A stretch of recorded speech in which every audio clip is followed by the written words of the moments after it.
আপনি সুন্নি, কিন্তু আপনার আকীদাগুলো কি?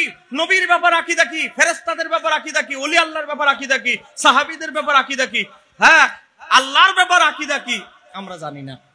আপনি অনেক হয়তো নবীর ব্যাপারে কিছু আকীদা আমরা জানি, নবী আলমে গায়েব, হায়াতুন নবীর নূর, এইগুলো জানি। নবীর ব্যাপারে আরো অনেক আকীদা জানি না। আল্লাহর ব্যাপারে আমরা আকীদা জানি না। তো অতএব আপনি নিজে যে সুন্নি দাবি করেন, নিজে যে সুন্নি, কি কি আকীদা সুন্নিরা ধারণ করে, কি কি আকীদা রাখলে আপনি সুন্নি আপনি জানেন না। ওই আপনি উরুসে যাচ্ছেন, আপনি মাহফিলে যাচ্ছেন, আপনি মনে করতেছেন এখানেই আপনার চর্চা শেষ, এখানেই আপনি সুন্নি হয়ে গেছেন শেষ। আজকের ইসলাম মদিনার প্রাণে যায় গো চলি, আল্লাহুম্মা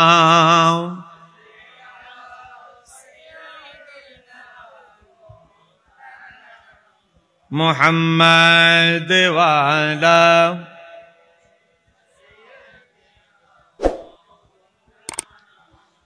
বালাগালুলা বিকামালিহি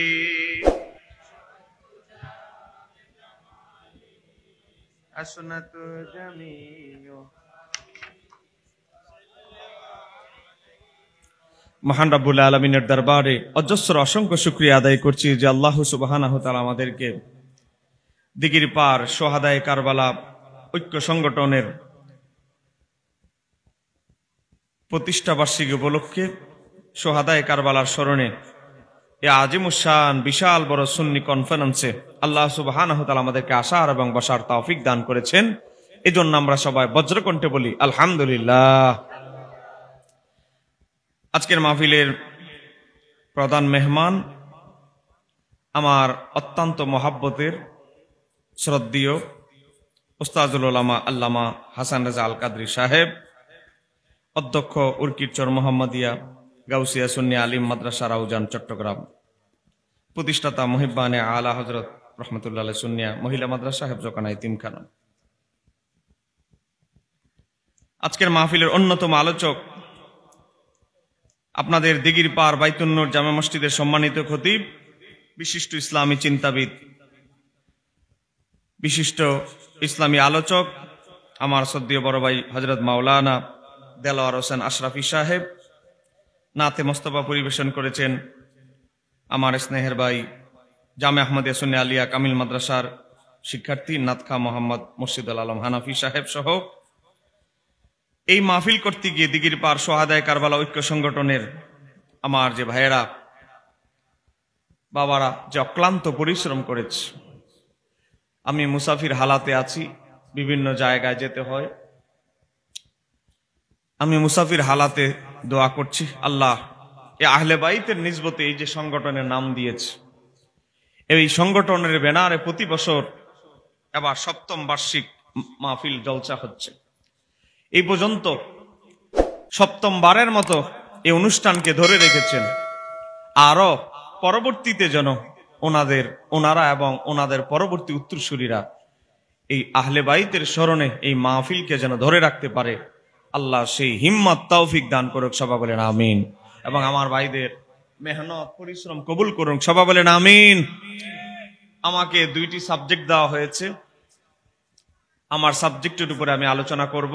আলোচনার আগে আবারও অনুরোধ করছি প্রিয় এলাকাবাসী, রাস্তাঘাটে, দোকানপাটে, চায়ের দোকানে এখনো যারা যেদিকে আছেন, ছড়িয়ে ছিটিয়ে আছেন, আমি আপনাদেরকে অনুরোধ করছি আপনারা প্রত্যেকে বেহেশতের বাগানে চলে আসেন, পরিবেশটা ঠিক করে দেন।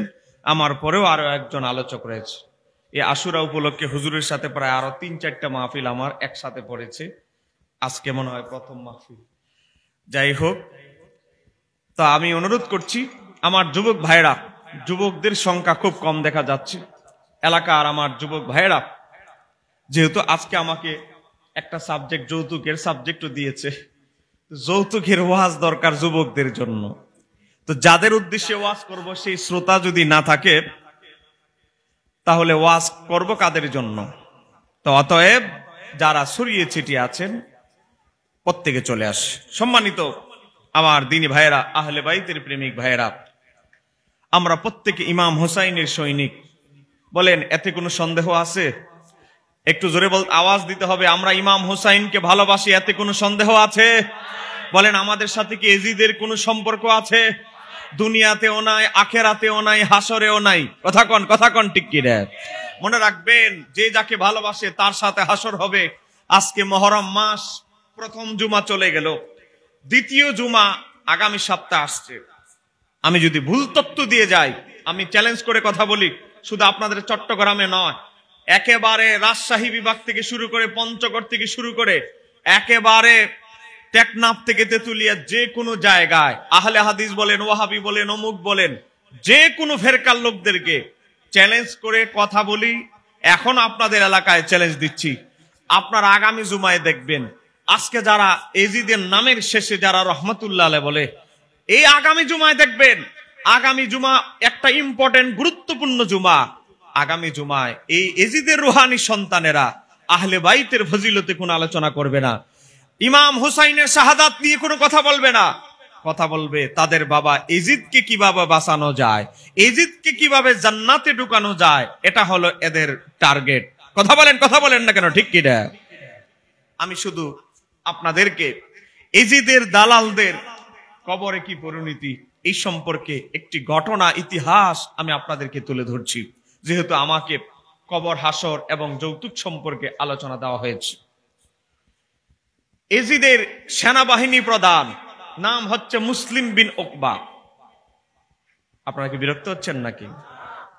আমি ওই মিথ্যা কল্প কাহিনী ওয়াজ আমি করতে পারি না, যেটা কিতাবে আছে সেটাই আপনাদেরকে বলবো। কিতাবের নাম শরহুস সুদূর, লিখেছেন নবম শতাব্দীর মুজাদ্দিদ ইমাম জালালউদ্দিন সুয়ুতী, যিনি জাগ্রত অবস্থায় আল্লাহর হাবিবকে ৭২ বার দেখেছেন। একটু জোরে বলা যাবে কি সুবহানাল্লাহ? ইমাম জালালউদ্দিন সুয়ুতী নবম শতাব্দীর মুজাদ্দিদ, যিনি 450 কিতাব লিখেছেন, 4টা তাফসীরের কিতাব লিখেছেন। এমন কোন ডিপার্টমেন্ট নাই, উসুলে ফিকহ, উলুমুল হাদিস, উলুমুল কোরআন, নাহু সরফ থেকে শুরু করে, মান্তিক বালাগাত থেকে শুরু করে, এমন কোন সাবজেক্ট নাই তিনি কিতাব লেখে নাই। মিশর আজহার থেকে শুরু করে বিভিন্ন বিশ্ববিদ্যালয়ে যার কিতাব, এখনো আলিয়া মাদ্রাসায় যার কিতাব পাঠ্য পড়ানো হয়, একটু জোরে বলেন না মারহাবা। সেই ইমাম জালালউদ্দিন সুয়ুতী রহমাতুল্লাহ আলাইহি শরহুস সুদূর কিতাব একটা ওয়াকিয়া নকল করেছেন। ঘটনাটি মূলত এসেছে ইমাম ইবনে আসাকিরের তারিখে দামেস্কের, যেটা লেখা হয়েছে এখন থেকে 1050 বছর আগে। একটু জোরে বলেন না মারহাবা। হযরত ইমাম জালালউদ্দিন সুয়ুতী ইমাম ইবনে আসাকিরের কিতাব থেকে নকল করছেন। ইমাম হুসাইনকে কারবালার ময়দানে শহীদ করা হলো। তার পরবর্তী বছর মদিনা শরীফে আক্রমণ করলো এজিদের বাহিনী। ইমাম হুসাইনের শাহাদাতের পর মদিনাবাসী সবাই এজিদের বায়াতকে প্রত্যাখ্যান করলো। মদিনাবাসী বলতে লাগলো, এজিদের গালে গালে, জুতা মারো তালে তালে, এজিদকে আমরা খলিফা মানি না, এজিদের হাতে আমরা বায়াত হইনি এবং কখনো হব না। মদিনাবাসী যখন এজিদের বায়াত প্রত্যাখ্যান করলো, এজিদ বিশাল বড় বাহিনী সিরিয়া থেকে পাঠালাম। সেই সিরিয়ার সেনাবাহিনীর প্রধান, এজিদের প্রধান দালাল, সেনাবাহিনী প্রধান যে ছিল, তার নাম হলো মুসলিম বিন উকবা। জোরে বলেন, এই জালেমের নামটা হলো মুসলিম বিন। আপনারা কি সবাই রাগ করেছেন নাকি আমার উপরে? মুসলিম বিন উকবা, তাকে সেনাবাহিনী প্রদান করে পাঠানো হলো। মুসলিম বিন উকবা মদিনা শহরে ঢুকলো কিছু অল্প কিছু সৈন্য নিয়ে। আগে দাওয়াত দিবে এজিদের হাতে যেন বায়াত হয়, বায়াত হলে মদিনা আক্রমণ হবে না, বায়াত না হলে মদিনা আক্রমণ করা হবে। মুসলিম বিন উকবা তার কিছু সৈন্য নিয়ে মদিনা শরীফে ঢুকলো। মানুষ তাকে তুচ্ছ তাচ্ছিল্য গালাগালি শুরু করলো। মুসলিম বিন উকবা যখন মদিনার একটা উঁচু জায়গায় আরোহণ করলো, উঠলো, ওঠার পরে মানুষকে ডাকতে লাগলো, হ্যাঁ মানুষেরা এদিকে আসো, হ্যাঁ মদিনাবাসী এদিকে আসো, আমার কাছে আসো। মানুষ যখন জড়ো হলো, বলতে লাগলো, মানুষ, মদিনাবাসী শোনো, আমার নাম মুসলিম বিন উকবা, আমাকে আমিরুল মুমিনিন ইয়াজিদ তোমাদের কাছে পাঠিয়েছে। একটু জোরে বলে নাউজুবিল্লাহ। এজিদ কখনো মুসলমানদের আমির হতে পারে? কথা বলেন, এজিদ কি মুমিনদের আমির হতে পারে? কখনো কোশ্চিনকালেও এজিদ মুমিনদের নেতা হতে পারে না। এবার আসে, বলতে লাগলো, আমাকে আমিরুল মুমিনিন ইয়াজিদ তোমাদের কাছে পাঠিয়েছে, মদিনাবাসী তোমরা যদি এজিদের বায়াত গ্রহণ করো, এজিদের হাতে বায়াত হও, এজিদকে ন্যায়পরায়ণ খলিফা হক খলিফা মানো, তাহলে মদিনা শরীফে কোনো রক্তপাত হবে না, কোনো রক্তপাত হবে না, আক্রমণ হবে না। এই কথা যখন বলল, সাধারণ মানুষ চুপ করে আছে, কারণ সাধারণ মানুষ অলরেডি জেনে ফেলেছে মদিনার নিকটবর্তী জায়গায় হাজার হাজার সৈন্য অপেক্ষা করছে। এখন এজিদের বিরুদ্ধে গিয়ে আবার কি দুর্ঘটনার শিকার হয়। এখন মদিনাবাসী চুপ করে আছে। একজন ইমাম হুসাইনের আশেক, যে ইমাম হুসাইনের সাথে ছোট কাল থেকে বড় হয়েছে, তার নাম হচ্ছে আল কুরসি। এই আল কুরসি নামক যুবক ইমাম হুসাইনের আশেক, ইমাম হুসাইনের সহচর। আল কুরসি ইমাম হুসাইনের প্রেমে, যার কলিজা ভরা প্রেম। আল কুরসি বলতে লাগলো, হে মুসলিম বিন উকবা, জালেমের প্রতিনিধি তুমি, আরেক জালেম, তোমাকে আমরা মদিনাবাসীর পক্ষ থেকে আমি আল কুরসি তোমাকে ঘোষণা দিচ্ছি, বলছি মদিনাবাসী জীবন থাকতে, প্রাণ থাকতে এজিদের মতো মদখোর কুলাঙ্গার আহলে বাইতের হত্যাকারী, তার হাতে আমরা কখনো বায়াত হব না। এই কথা যখন ইমাম হুসাইনের আশেক আল কুরসি যখন এই কথা বলতে লাগলো, তখন কি হলো ঘটনা দেখেন। এই মুসলিম বিন উকবা, এজিদের যে সেনাবাহিনী প্রধান দালাল, সে তার তলোয়ারটা বের করে আল কুরসির গর্দানটা কেটে দিল। একটু জোরে বলেন না নাউজুবিল্লাহ। আর একটু জোরে বলেন। আমার বাবারা, ভাইয়েরা, গভীর মনোযোগ।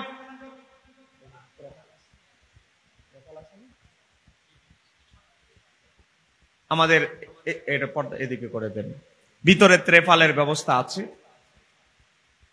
আপনারা সুশৃঙ্খল ভাবে বসেন। গভীর মনোযোগ।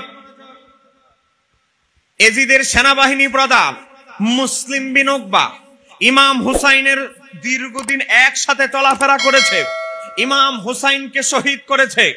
এই যন্ত্রণা সহ্য করতে না পেরে এজিদের বাহিনীর সেনাবাহিনীর প্রধানের বিরোধিতা করার কারণে এখন এজিদের সেনাবাহিনী প্রধান ইমাম হুসাইনের বন্ধু, দীর্ঘদিন একসাথে বড় হয়েছে, গর্দানটা কেটে ফেলেছে। এই খবর চলে গেল আল কুরসির মায়ের কাছে। এ বাবা, মা তার সন্তানকে হারিয়ে ফেলেছে।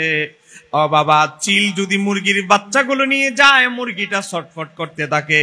আল কুরসির মা ঘর থেকে দৌড় দিলেন, খবর পেয়েছেন এজিদের সেনাবাহিনী প্রধান আল কুরসির গর্দান কেটে ফেলেছে। এটাই হলো মদিনা শরীফে প্রথম হত্যাকাণ্ড। আমার বাবারা, ভাইরা, আল কুরসির মা একটা দৌড় দিয়ে দেখলো আল কুরসির গর্দানটা একদিকে, বডিটা একদিকে পড়ে আছে, দুই দিকে, একদিকে পড়ে আছে মাথা, একদিকে পড়ে আছে বডি। আল কুরসির মা সন্তানের মাথা ধরে কান্না করতে লাগলেন।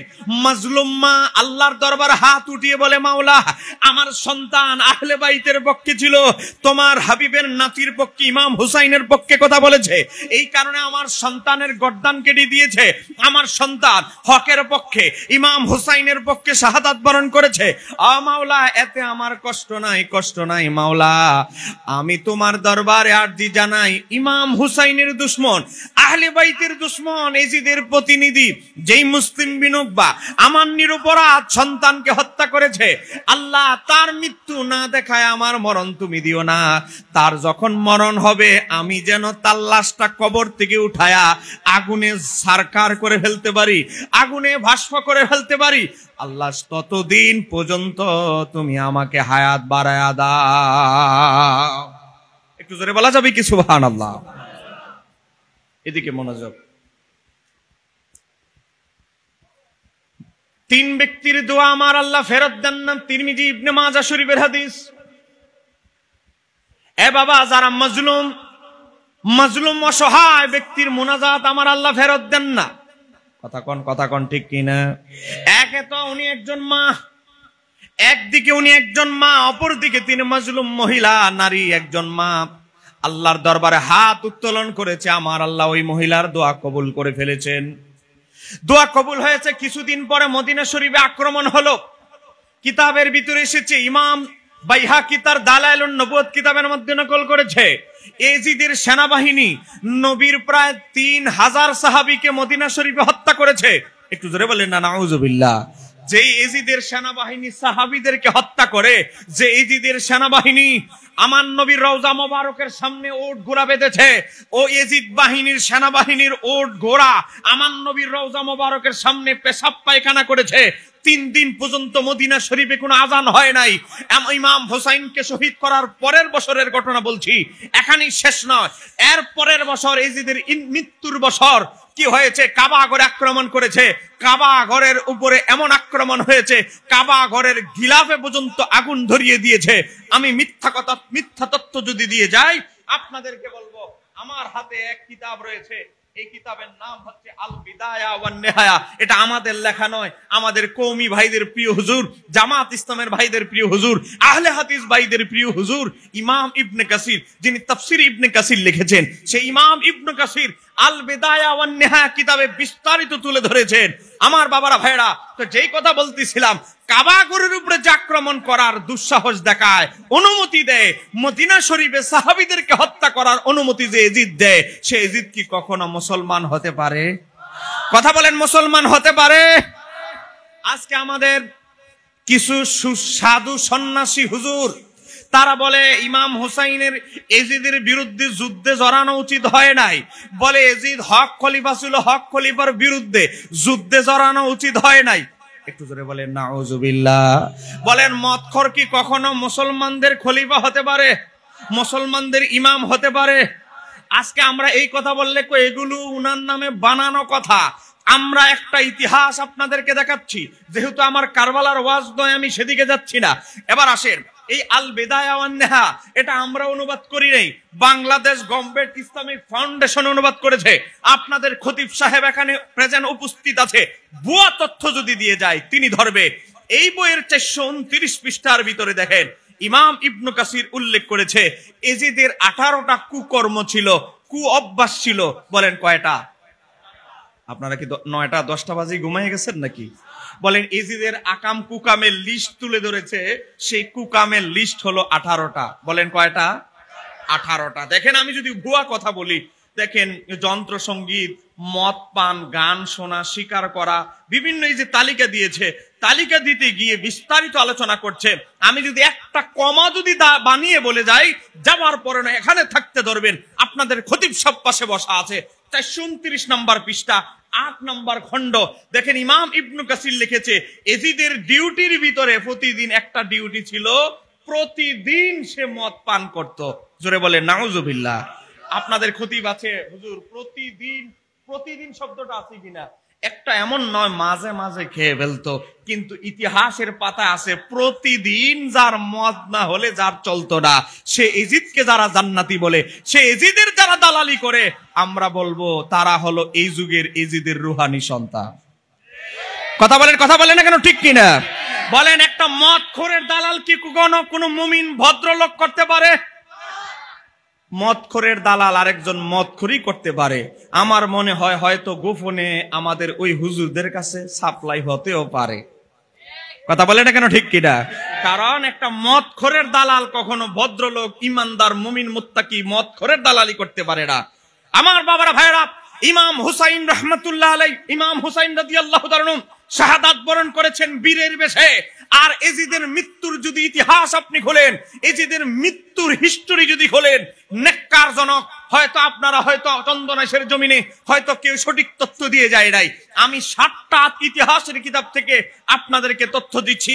ইমাম ইবনে আসির, তার কিতাবের নাম আল কামিল ফিত তারিখ। ইমাম ইবনে কাসির কিতাবের নাম আল বিদায়া ওয়ান নিহায়া, খণ্ড নম্বর 8, পৃষ্ঠা নম্বর 429। দেখেন এজিদের মৃত্যু, বাবা, বড় বড় আল্লাহর শত্রু, নবীর শত্রু, নবী রাসূলদের শত্রুদেরকে আমার আল্লাহ পৃথিবী থেকে বিদায় করতে বড় বড় সেনাবাহিনী লাগে নাই, ছোট্ট একটা প্রাণী দিয়ে পৃথিবী থেকে বিদায় করে দিয়েছে। কথা বলেন, কথা বলেন, ঠিক কি না? আল্লাহর সৃষ্টির সবচেয়ে ছোট সৃষ্টি বলা হয় মশাকে। মশাকে দিয়ে নমরুদকে পৃথিবী থেকে বিদায় করে দিয়েছেন। সেই আল্লাহ এখনো আছে না নাই? এখন এজিদের মতো কুলাঙ্গারকে পৃথিবী থেকে বিদায় করার জন্য আমার আল্লাহ কোন সেনাবাহিনী ব্যবহার করে নাই, তো কি ব্যবহার করেছে? আমার আল্লাহ পৃথিবীর আল্লাহর সৃষ্টির মধ্যে একটা সৃষ্টি হলো বানর। বলেন বলেন, একটা সৃষ্টি বানর আছে না নাই? বলেন জীবনে বানর দেখেছেন? কথা বলেন না কেন? না দেখলো মোবাইল থেকে সার্চ দিয়ে দেখে নিবেন, না হলে চট্টগ্রাম চিড়িয়াখানায় যাবেন। এবার আসেন, আল্লাহর সৃষ্টির অন্যতম সৃষ্টি হলো বানর। এজিদের একটা 18টা কু অভ্যাসের ভিতরে একটা কু অভ্যাস হলো এজিদের, সে পশু পাখি দিয়ে খেলায় প্রতিযোগিতা নামিয়ে দিত। মোরগ দিয়ে মোরগের, বানর দিয়ে বানরের প্রতিযোগিতা লাগিয়ে দিত। আবার আপনাদের গ্রাম অঞ্চলের 8-10টা মোরগ নয়, যুদ্ধ মোরগ, যে মোরগ একটা আরেকটার সাথে যুদ্ধ করতে পারে। কোন বানর? যোদ্ধা বানর, যে এক বানর আরেক বানরের সাথে আক্রমণ করতে পারে। এজিদ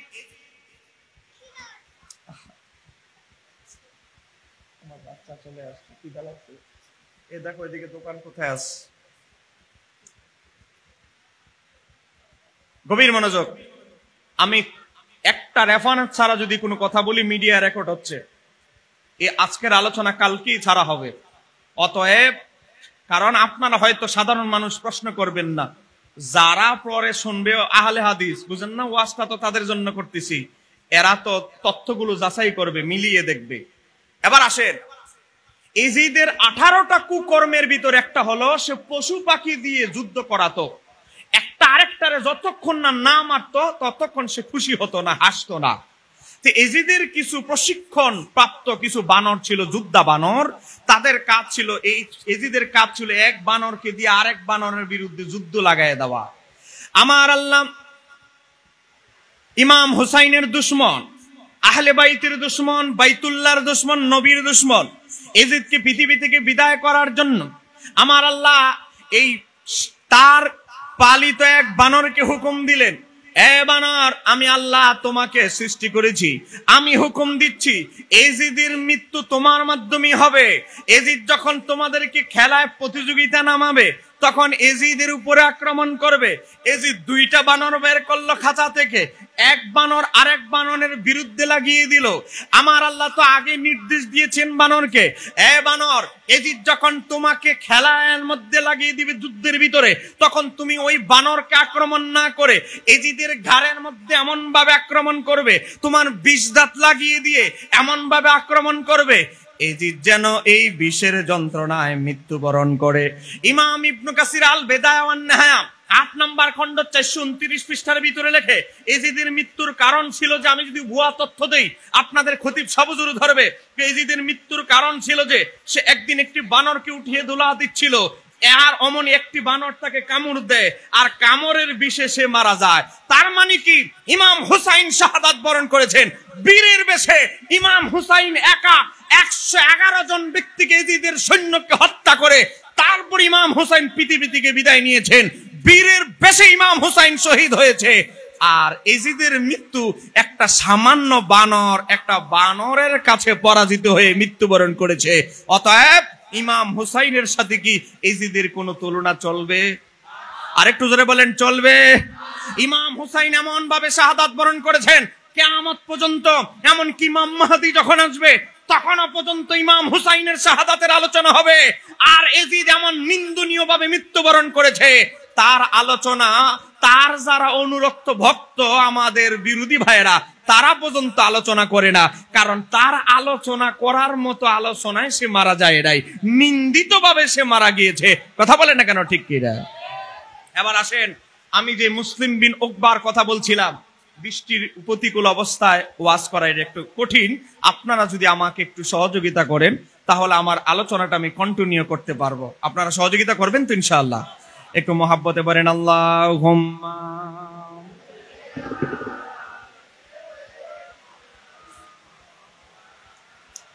মুহাম্মাদ ওয়া আলা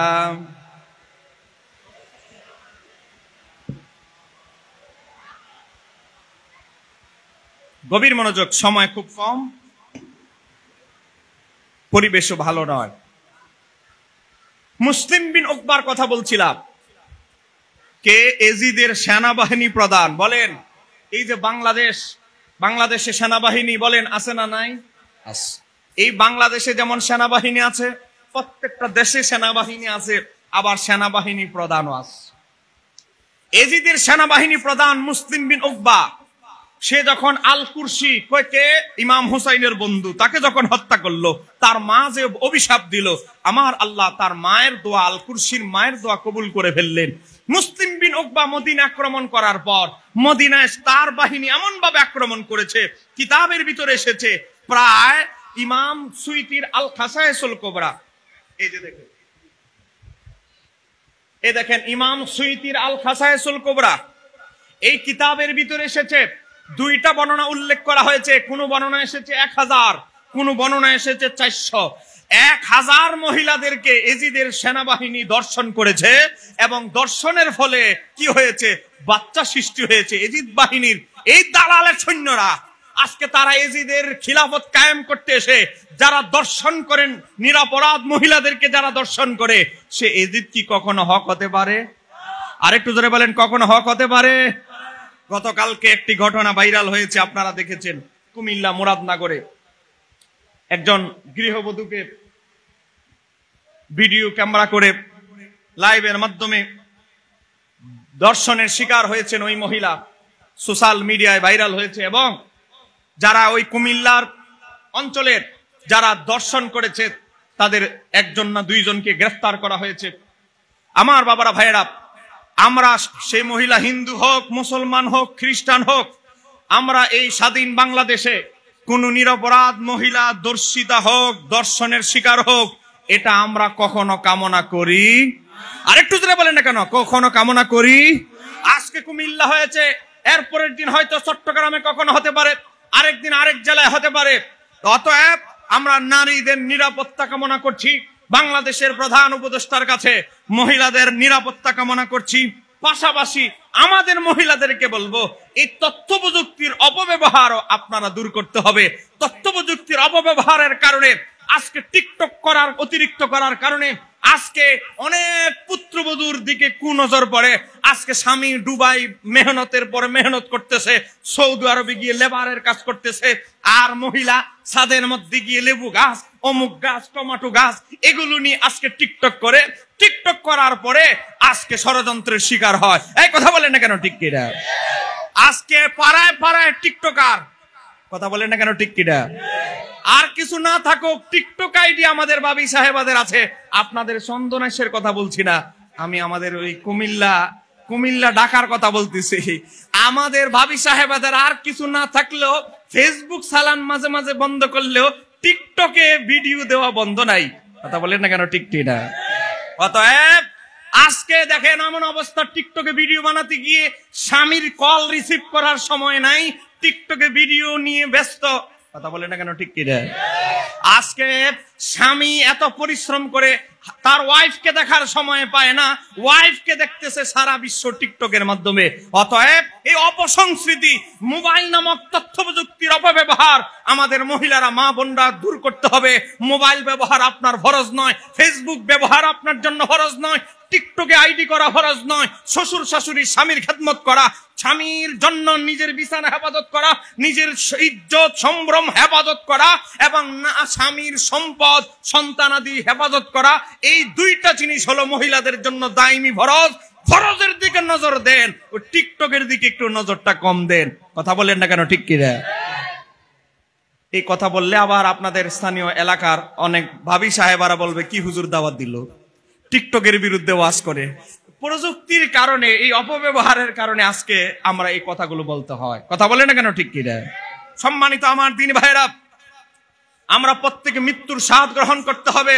আমি যেই ঘটনাটি বলছি এটা আলোচনা শেষ করে আমার মূল আলোচনায় যাচ্ছি। সেটি হচ্ছে, এই মুসলিম বিন উকবা মদিনা শরীফে এত বড় আকাম কুকাম করার পর তার যখন এমন একটা রোগ আমার আল্লাহ দিলেন, তার চিকিৎসা করতে সবাই ব্যর্থ। এজিদ সিরিয়া থেকে বড় বড় ডাক্তার পাঠালো, বিশ্বের বড় বড় ডাক্তার মুসলিম বিন উকবার জন্য পাঠানো হলো, কোন ডাক্তার তার চিকিৎসা করতে পারছে না।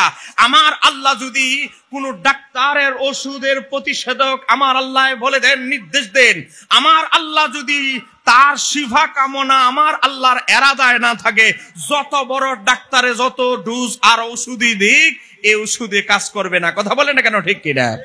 একজনে জ্বর এসেছে, না পাও খায় নাই, জ্বর ভালো হয়ে গেছে, আবার আরেকজনে এক সপ্তাহ এক জ্বরে বিছানায় পড়ে মৃত্যুবরণ করেছে। এই ধরনের ঘটনা আছে না নাই? আছে। যেই কথা বলতেছিলাম, মুসলিম বিন উকবা যখন মারা গেল, মদিনাবাসী বলতে লাগলো, এই মুসলিম বিন উকবা মদিনায় হত্যাযজ্ঞ চালিয়েছে, মদিনার শত শত মহিলাদের দর্শিতার শিকার হয়েছে, দর্শনের শিকার হয়েছে, মদিনায় অসংখ্য সাহাবীদেরকে তার বাহিনী হত্যা করেছে, অতএব মুসলিম বিন উকবার কবর মদিনা শরীফে গুরুত্বপূর্ণ স্পটে হতে দিবে না। তারপরে মদিনা থেকে একটু দূরে এক গোরস্থানে এজিদের প্রধান সেনাপতি দালাল, তাকে কবর দেওয়া হলো। কবর দেওয়ার পরে রাত হয়ে গেল। রাত যখন হলো, মুসলিম বিন উকবা যে হত্যা করেছে আল কুরশি, ইমাম হুসাইনের সহপাঠী বন্ধু, তাকে যে হত্যা করেছে, তার মা অপেক্ষায় আছে এই জালেম কখন মরবে, তারে কখন কবর দেওয়া হবে, কবর থেকে তার লাশ উঠানো হবে, লাশ উঠে আমি তাকে আগুনে পুড়ে সরকার ঘরে ফেলবো। আমার বাবারা ভাইরা, মুসলিম বিন উকবাকে তার কবরকে চিহ্নিত করে রেখেছেন আল কুরশির মা।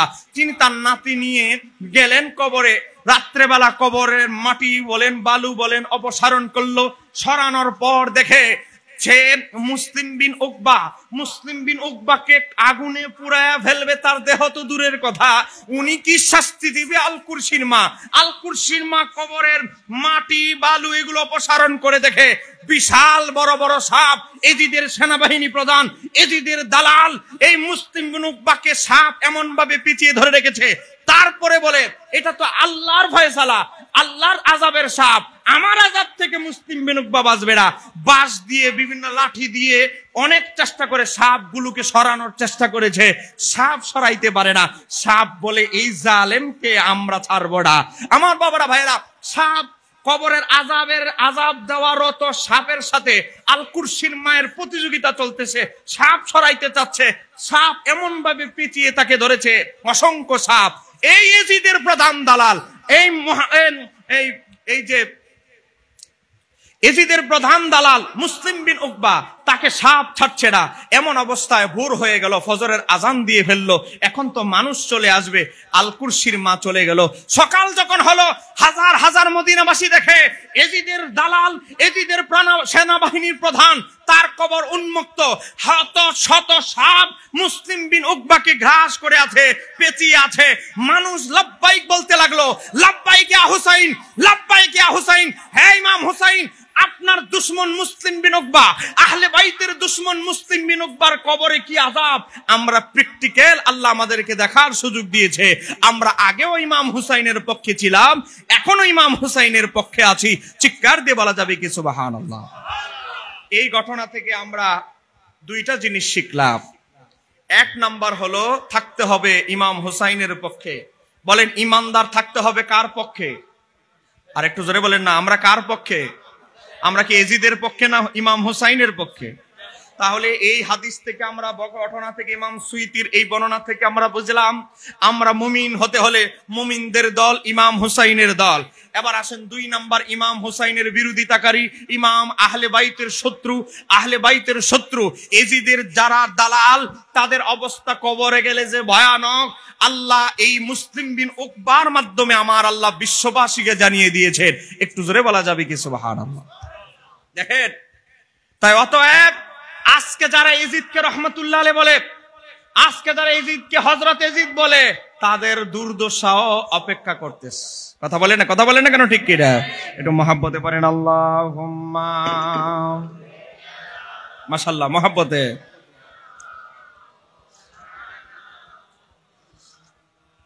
যে ওয়ালা আলী,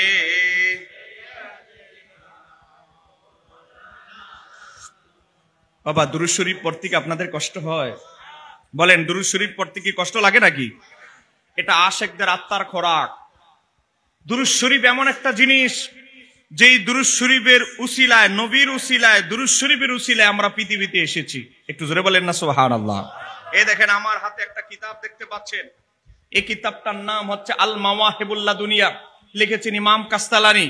এটা 1 নাম্বার খণ্ড, এটার পরে আরো 3 খণ্ড আছে, 4 খণ্ড। এটা দারুল কুতুব ইলমিয়া বৈরুত লেবানন থেকে ছাপা।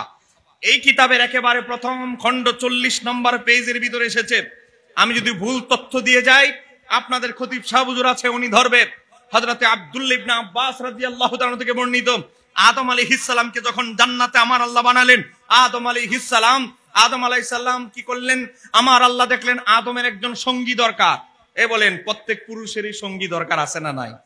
এজন্যই তো আমাদের বাবা মা বিয়ে করা। আদম আলাইহিস সালামের একজন সঙ্গী দরকার।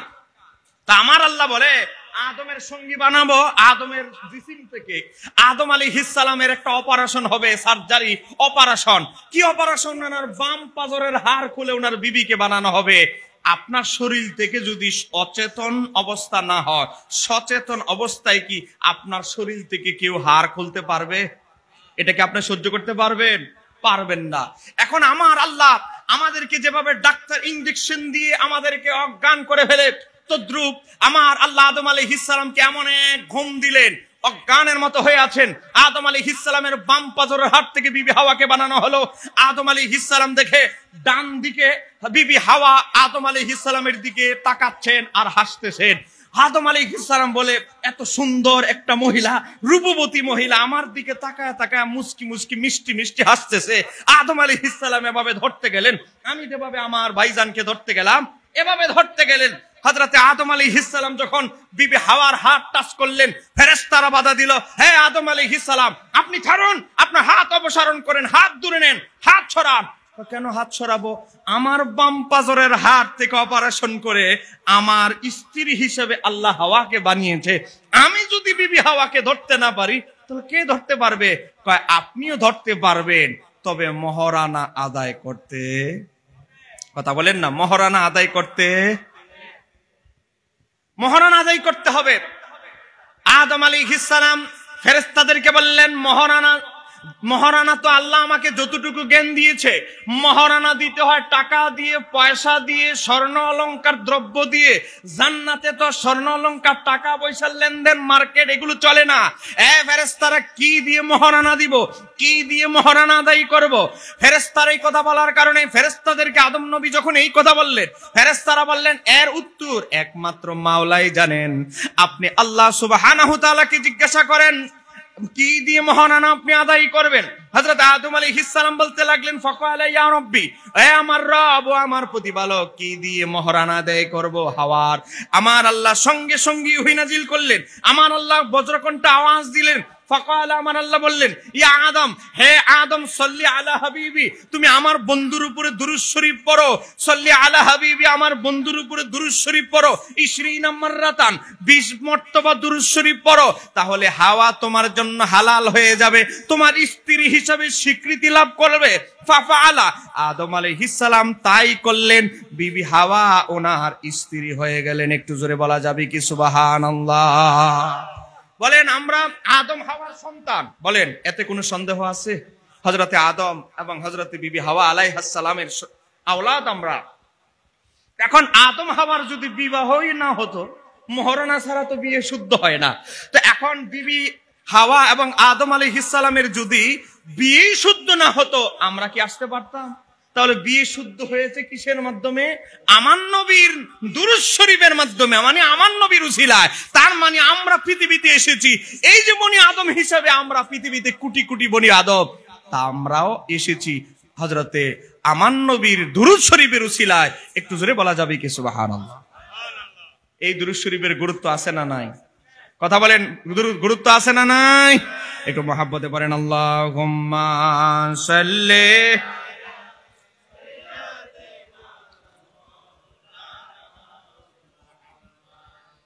ওয়া আলা আলি।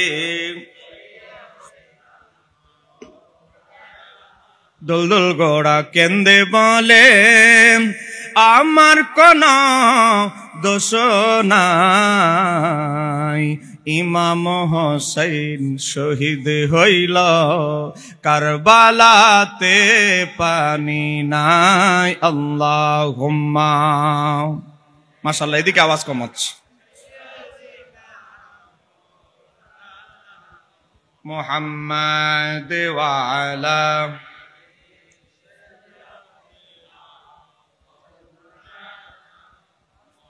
গভীর মনোযোগ। মৃত্যুবরণ আমরা প্রত্যেকেই করতে হবে। আমার নবী পর্যন্ত সাময়িক একটি সময়ের জন্য ওফাত বরণ করতে হয়েছে। আল্লাহর হাবিবের রওজা মোবারকে যাওয়ার পর আবার তার দেহ মোবারকে পুনরায় আবার রূহ মোবারক ফেরত দেওয়া হয়েছে। এজন্য আমরা আমার নবীকে বলি হায়াতুন নবী। বলেন কি নবী? আরেকটু জোরে বলেন না, কি নবী? হায়াতুন নবী। আমার আলোচনা কোনটা অংশ পয়েন্ট না বুঝলে দাঁড়ায় প্রশ্ন করতে পারবেন, কোনো অসুবিধা নাই। আপনি মুরব্বী মানুষ, কাগজে লিখতে পারেন না, কোনো অসুবিধা নাই, দাঁড়ায় প্রশ্ন করবেন। এবার আসেন, আল্লাহ হাবিব সাল্লাল্লাহু আলাইহি সাল্লাম পর্যন্ত ওফাত বরণ করেছে। এই সত্য, মৃত্যু এমন এক সত্য যেটা মেনে নিতে হবে, আপনি স্বীকার করতে হবে। কোরআনুল কারীমে প্রায় 5 জায়গায় আমার আল্লাহ আয়াত নাজিল করে বিশ্বের সবচেয়ে সত্য 1 নম্বর সত্য সেটা হচ্ছে মৃত্যু। যেই সত্য থেকে পালানোর ক্ষমতা কারো, কথা বলেন, কারো ক্ষমতা আছে? বড় বড় ক্ষমতাধর ফেরাউনের মতো, নমরুদের মতো বড় বড় ক্ষমতাধর জুলকারনাইন, গোটা পৃথিবী এমন একটা সময় ছিল গোটা পৃথিবীটা মাত্র 4 জন মানুষ শাসন করেছে, এত বড় ক্ষমতাশালী ছিল। এখন তো পৃথিবীতে প্রায় 250 উপরে রাষ্ট্র, ছোট ছোট বড় মিলিয়ে কত রাষ্ট্র সৃষ্টি হয়েছে। এমন একটা সময় ছিল সারা পৃথিবীটা 4 জন মানুষ শাসন করেছে, তারা পর্যন্ত মৃত্যু থেকে পালাইতে পারে। মৃত্যুবরণ করতে হবে। আমার আল্লাহ আয়াত নাজিল করেছেন, কুল্লু নাফসিন যায়িকাতুল মাউত, প্রত্যেক প্রাণী মৃত্যুর স্বাদ গ্রহণ করতে হবে। প্রত্যেকের নির্ধারিত বাজেটের বাইরে কেউ বাঁচতে পারবে না। কথা বলেন ঠিক কি রে? হযরত ইদ্রিস আলাইহিস সালাম, ইমাম জালালউদ্দিন সুয়ুতী তাফসীর আদ-দুররুল মানসুরের ভিতরে, এই যে আমার এখানে আছে আদ-দুররুল মানসুর, ইমাম জালালউদ্দিন সুয়ুতীর লেখা তাফসীর আদ-দুররুল মানসুরের ভিতরে এসেছে, আল্লাহর নবী ইদ্রিস আলাইহিস সালাম এখন তিনি জান্নাতে আছেন। একটু জোরে বলেন না সুবহানাল্লাহ। 4 জন নবী জীবিত, এর মধ্যে 2 জন আসমানি জগতে, 2 জন জমিনে। এই আসমানি জগতে যে 2 জন নবী আছে, একজন চতুর্থ আকাশে হযরত ঈসা আলাইহিস সালাম, আরেকজন জান্নাতে, তিনি হচ্ছেন ইদ্রিস আলাইহিস সালাম। ঈসা আলাইহিস সালামকে ইহুদিরা গ্রাহ করে ফেলেছিল, আল্লাহর দরবারে আশ্রয় চেয়েছিলেন, আমার আল্লাহ ঈসা আলাইহিস সালামের দোয়া কবুল করেছিলেন। তো ঈসা আলাইহিস সালাম, তার সাহাবী ছিল 11 জন। 11 জনের ভিতরে বললেন, তোমাদের মধ্যে এমন কেউ আছো আমার জন্য প্রাণ উৎসর্গ করতে পারো? একজন দাঁড়ায় বলল, আপনার জন্য জীবন দিতে রাজি।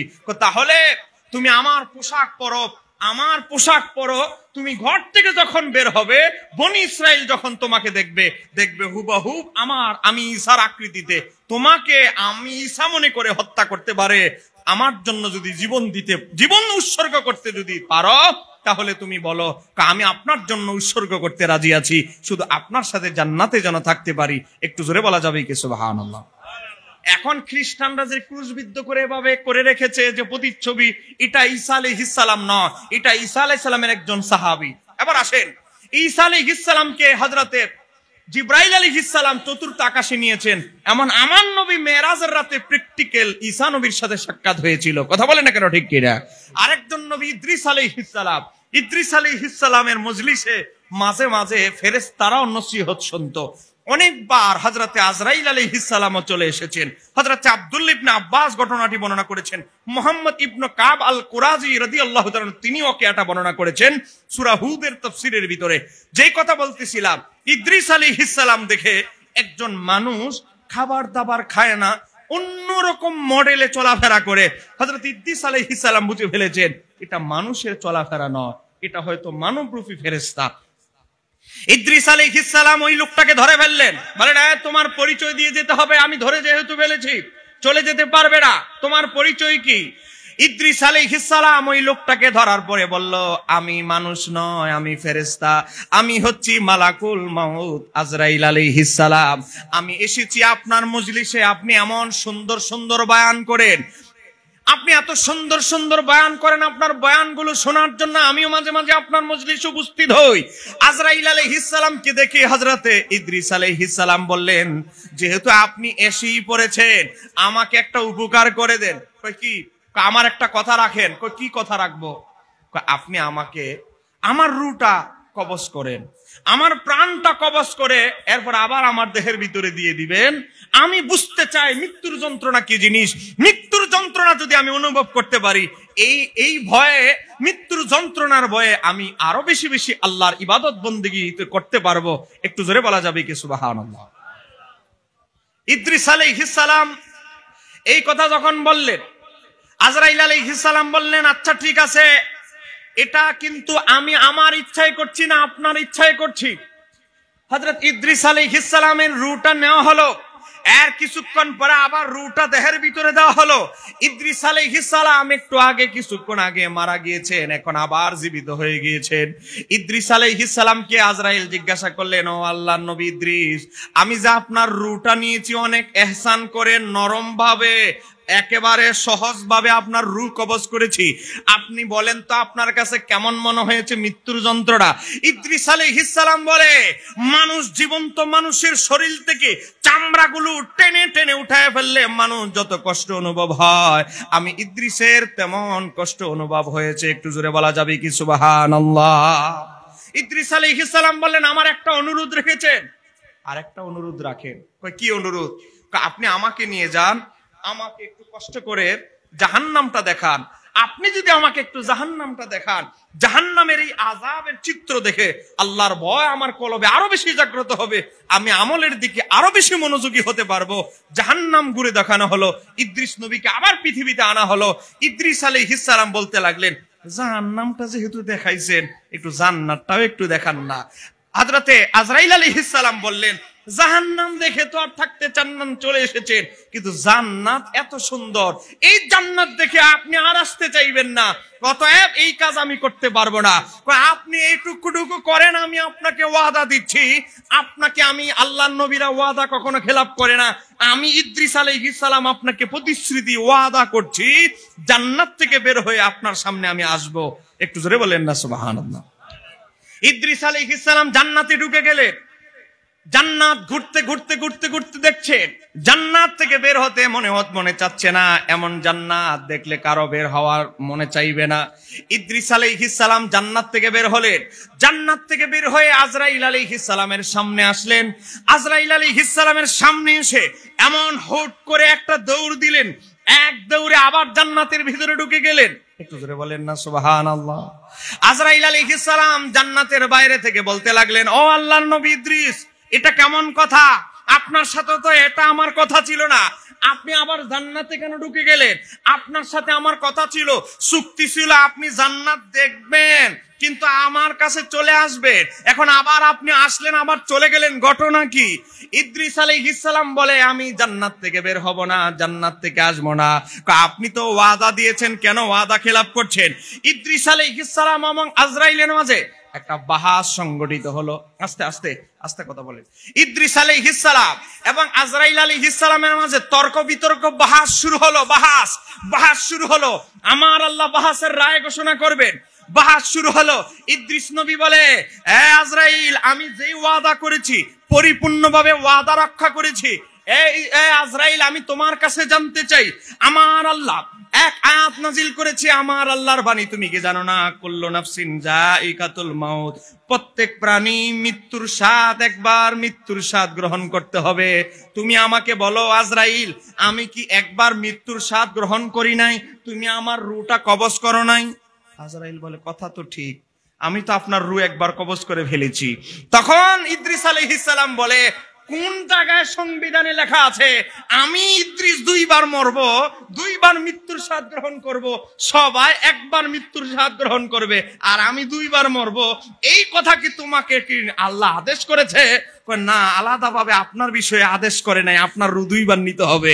তা আমি তো একবার মৃত্যুর স্বাদ আমি গ্রহণ করেছি, মৃত্যু কি জিনিস আমি বুঝেছি, তাহলে আমি আবার কেন মরতে পৃথিবীতে যাব?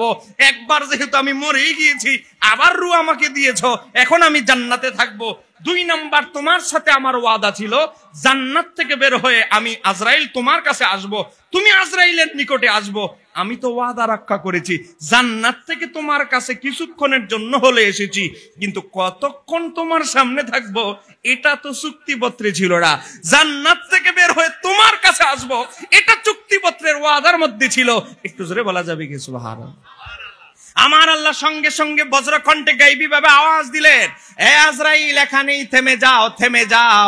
দুইজনের মধ্যে যে বিতর্ক হয়েছে, বাহাসে, আমার নবী ইদ্রিস বিজয় লাভ করেছে। একটু জোরে বলা যাবে কি সুবহানাল্লাহ?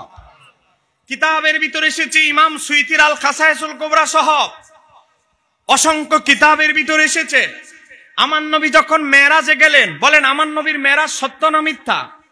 বলেন আমার নবীর মেরাজকে অস্বীকার করলে ঈমান থাকবে। আর একটু জোরে বলেন, ঈমান থাকবে। আমার আল্লাহ কোরআনুল কারীমে 2টা সূরা নাজিল করেছেন মেরাজ সম্পর্কে। একটা সূরার নাম হলো সূরা বনী ইসরাঈল, আর একটা সূরার নাম হলো সূরা আন-নাজম। আমার নবী যখন মেরাজে গেলেন, নাকি বিরক্ত হচ্ছেন? নাকি বিরক্ত হচ্ছেন? এখন তো আলহামদুলিল্লাহ একটু প্রচন্ড গরম ছিল, হালকা পাতলা বৃষ্টি হওয়ার কারণে আবহাওয়াটা একটু ঠান্ডা হয়েছে, আবহাওয়াটা একটু ভালো হয়েছে, গরমটা একটু কমেছে। তো আমি এখন অনুরোধ করব,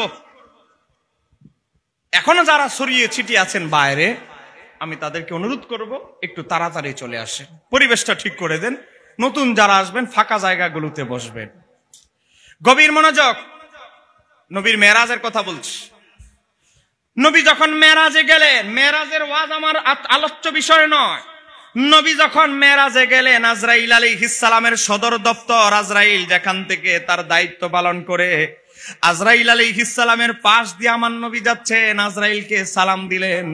আজরাইল তার দায়িত্বে এত বিভোর হয়ে গেলেন, আমার নবীর সালামের দিকে খেয়াল করতে পারে নাই। সঙ্গে সঙ্গে আমার আল্লাহ এক ফেরেশতাকে দায়িত্ব দিলেন, ফেরেশতা তুমি কি আজরাইলকে বলো আমার হাবিব আজরাইলের পাশ দিয়ে অতিক্রম করেছে। আজরাইল আলাইহিস সালাম আমার হাবিবের সালামের জবাব দেয় নাই। আজরাইল যতক্ষণ না পর্যন্ত আমার হাবিবের কাছে ক্ষমা না চাইবে, আজরাইলের দায়িত্ব আমি অব্যাহত ঘোষণা করলাম। একটু জোরে বলা যাবে কি সুবহানাল্লাহ? আজরাইল আলাইহিস সালামের কাছে একজন ফেরেশতা আসলো। ফেরেশতা এসে বলল, হে আজরাইল, আপনি কি দায়িত্বে এত বিভোর হয়ে গিয়েছে? আপনার পাশ দিয়ে যে রাহমাতুল লিল আলামিন নবী মেরাজে এসেছেন, আপনাকে সালাম দিয়েছেন, সালামের জবাব কেন দেন নাই? আজরাইল আলাইহিস সালাম আমার নবীর পিছনে পিছনে ছুটছেন, আমার নবীর পিছনে পিছনে ছুটছেন, বলছেন, ইয়া রাসূলুল্লাহ, আমি আজরাইলকে আপনি ক্ষমা করে দেন। আপনি যদি আমাকে ক্ষমা না করেন, আল্লাহও ক্ষমা করবে না। একটু জোরে বলেন আল্লাহু আকবার। আজরাইল আলাইহিস সালাম আমার নবীর পিছনে ছুটছেন। আজরাইল আলাইহিস সালাম এই কথা বলার পরে আমার নবী বললেন, ও আজরাইল, আমি তোমাকে ক্ষমা করব 2টি শর্তে। একটু জোরে বলেন, কয়টা শর্ত? আর একটু জোরে বলেন। 2টি শর্তে আজরাইল আমি তোমাকে ক্ষমা করব। আমার নবী বলছে, 1 নাম্বার শর্ত হলো, আজরাইল তুমি কিভাবে মানুষের রূহ কবজ করো, রূহ সম্পর্কে, মানুষের রূহ কিভাবে হরণ করে এই সম্পর্কে আমাকে বলতে হবে, নাম্বার 1। নাম্বার 2, নাম্বার 2 হলো, আজরাইল তুমি আমাকে ওয়াদা দিতে হবে, আমার উম্মতের যারা মুমিন মুত্তাকি ঈমানদার উম্মত, তুমি তাদের জানটা খুব সহজ থেকে সহজতর ভাবে জান কবজ করবে। বলেন, আমার নবীর চেয়ে দয়ালু পৃথিবীতে আর কেউ আছে? আর একটু জোরে বলেন, আছে? বিল মুমিনিনা রাউফুর রহিম। ভাই বাবা, নবীর চাইতে দয়ালু আপনার কুল মাখলুকাতে আর কেউ? 2টা প্রশ্ন, 2টা শর্ত দিলেন, আজরাইল তোমারে মাফ করবে। 1 নাম্বার হলো মৃত্যুর ইতিহাস, কিভাবে রূহ কবজ করো বলতে হবে। আজরাইল আলাইহিস সালাম লম্বা আলোচনা শুরু করে দিলেন। কাগজের নোটিশ আসে মৃত্যুর 40 দিন আগে, তারপরে তার কাছে একবার যান, সব বিস্তারিত ঘটনা বললেন। সময় কম, সেদিকে যাচ্ছি না। 2 নাম্বার পয়েন্টে আসি। আজরাইল আলাইহিস সালামকে জিজ্ঞাসা করলেন, আমার মুমিন ঈমানদার উম্মতের জান কিভাবে কবজ করবে? আজরাইল আলাইহিস সালাম বললেন, ও ইয়া রাসূলুল্লাহ, আপনার উম্মতের মধ্যে যারা টপ নাম্বার 1 মুত্তাকি ঈমানদার তাকওয়াবান, তাদের রূহটা এমন ভাবে কবজ করব, পিঁপড়ায় কামড় দিলে যতটুকু ব্যথা অনুভব হয়, যারা মুত্তাকি ঈমানদার তাদের জানটা কবজ করার সময় ততটুকু ব্যথা অনুভব হবে। একটু জোরে বলেন না সুবহানাল্লাহ। এটা হলো আপনার উম্মতের মধ্যে যারা মুমিন মুত্তাকি, আর আপনার উম্মতের ভিতরে যারা স্পেশাল কোয়ালিটির লোক, কয় আল্লাহর ওলি, আরেফ বিল্লাহ, গাউস, কুতুব, নুকাব, নুজাবা, আবদাল, ওলি আল্লাহ যারা, তাদের রূহটা কেমন ভাবে কবজ করা হবে? আমার নবীর প্রশ্নের জবাবে আজরাইল আলাইহিস সালাম বলে, ইয়া রাসূলুল্লাহ, মা যেভাবে বাচ্চাকে দুধ পান করায়া ঘুম পাড়ায়া দেয়, আপনার উম্মতের যারা ওলি আল্লাহ তাদের ইন্তেকালের সময় তাদেরকেও এভাবে ঘুম পাড়ায়া তাদের রূহটা তাদের শরীর থেকে নেওয়া হবে। একটু জোরে বলা যাবে কি সুবহানাল্লাহ? ইমাম জালালউদ্দিন সুয়ুতী একটি হাদিস নকল করছেন। আপনাদেরকে বলে যাচ্ছি, ওলি আল্লাহদের মৃত্যু আর সাধারণ মানুষের মৃত্যু এক নয়। সূরা আহজাবের 44 নম্বর আয়াতের ব্যাখ্যায়, সূরা নাহলের 32 নম্বর আয়াতের ব্যাখ্যায় হযরত ইমাম জালালউদ্দিন সুয়ুতী, ইমাম বাইহাকির শুআবুল ঈমানের 402 নম্বর হাদিস, তাফসীরে দুরুল মানসুরের 5 নম্বর খণ্ড 128 নম্বর হাদিস, হযরত ইমাম ইবনু জারির তাবারি তাফসীরে তাবারি 14 নম্বর খণ্ড 213 পৃষ্ঠার ভিতরে হাদিস এসেছে, আজরাইল আলাইহিস সালাম যখন ওলি আল্লাহর রূহ কবজ করতে আসে, কয় কি করে? হাদিসের ভিতরে এসেছে আজরাইল আলাইহিস সালাম বলে, জাহু মালাকুল মাউত, মালাকুল মাউত যখন মুমিন মুত্তাকি আল্লাহর ওলিদের কাছে আসে, ফাকালা, তখন আল্লাহর ওলিদের কাছে এসে বলে, আসসালামু আলাইকা ইয়া ওলি আল্লাহ, ও আল্লাহর বন্ধু, আপনাকে আমি আজরাইলের সালাম, আমি আজরাইলের সালাম আপনি গ্রহণ করেন। আর একটু জোরে বলেন না।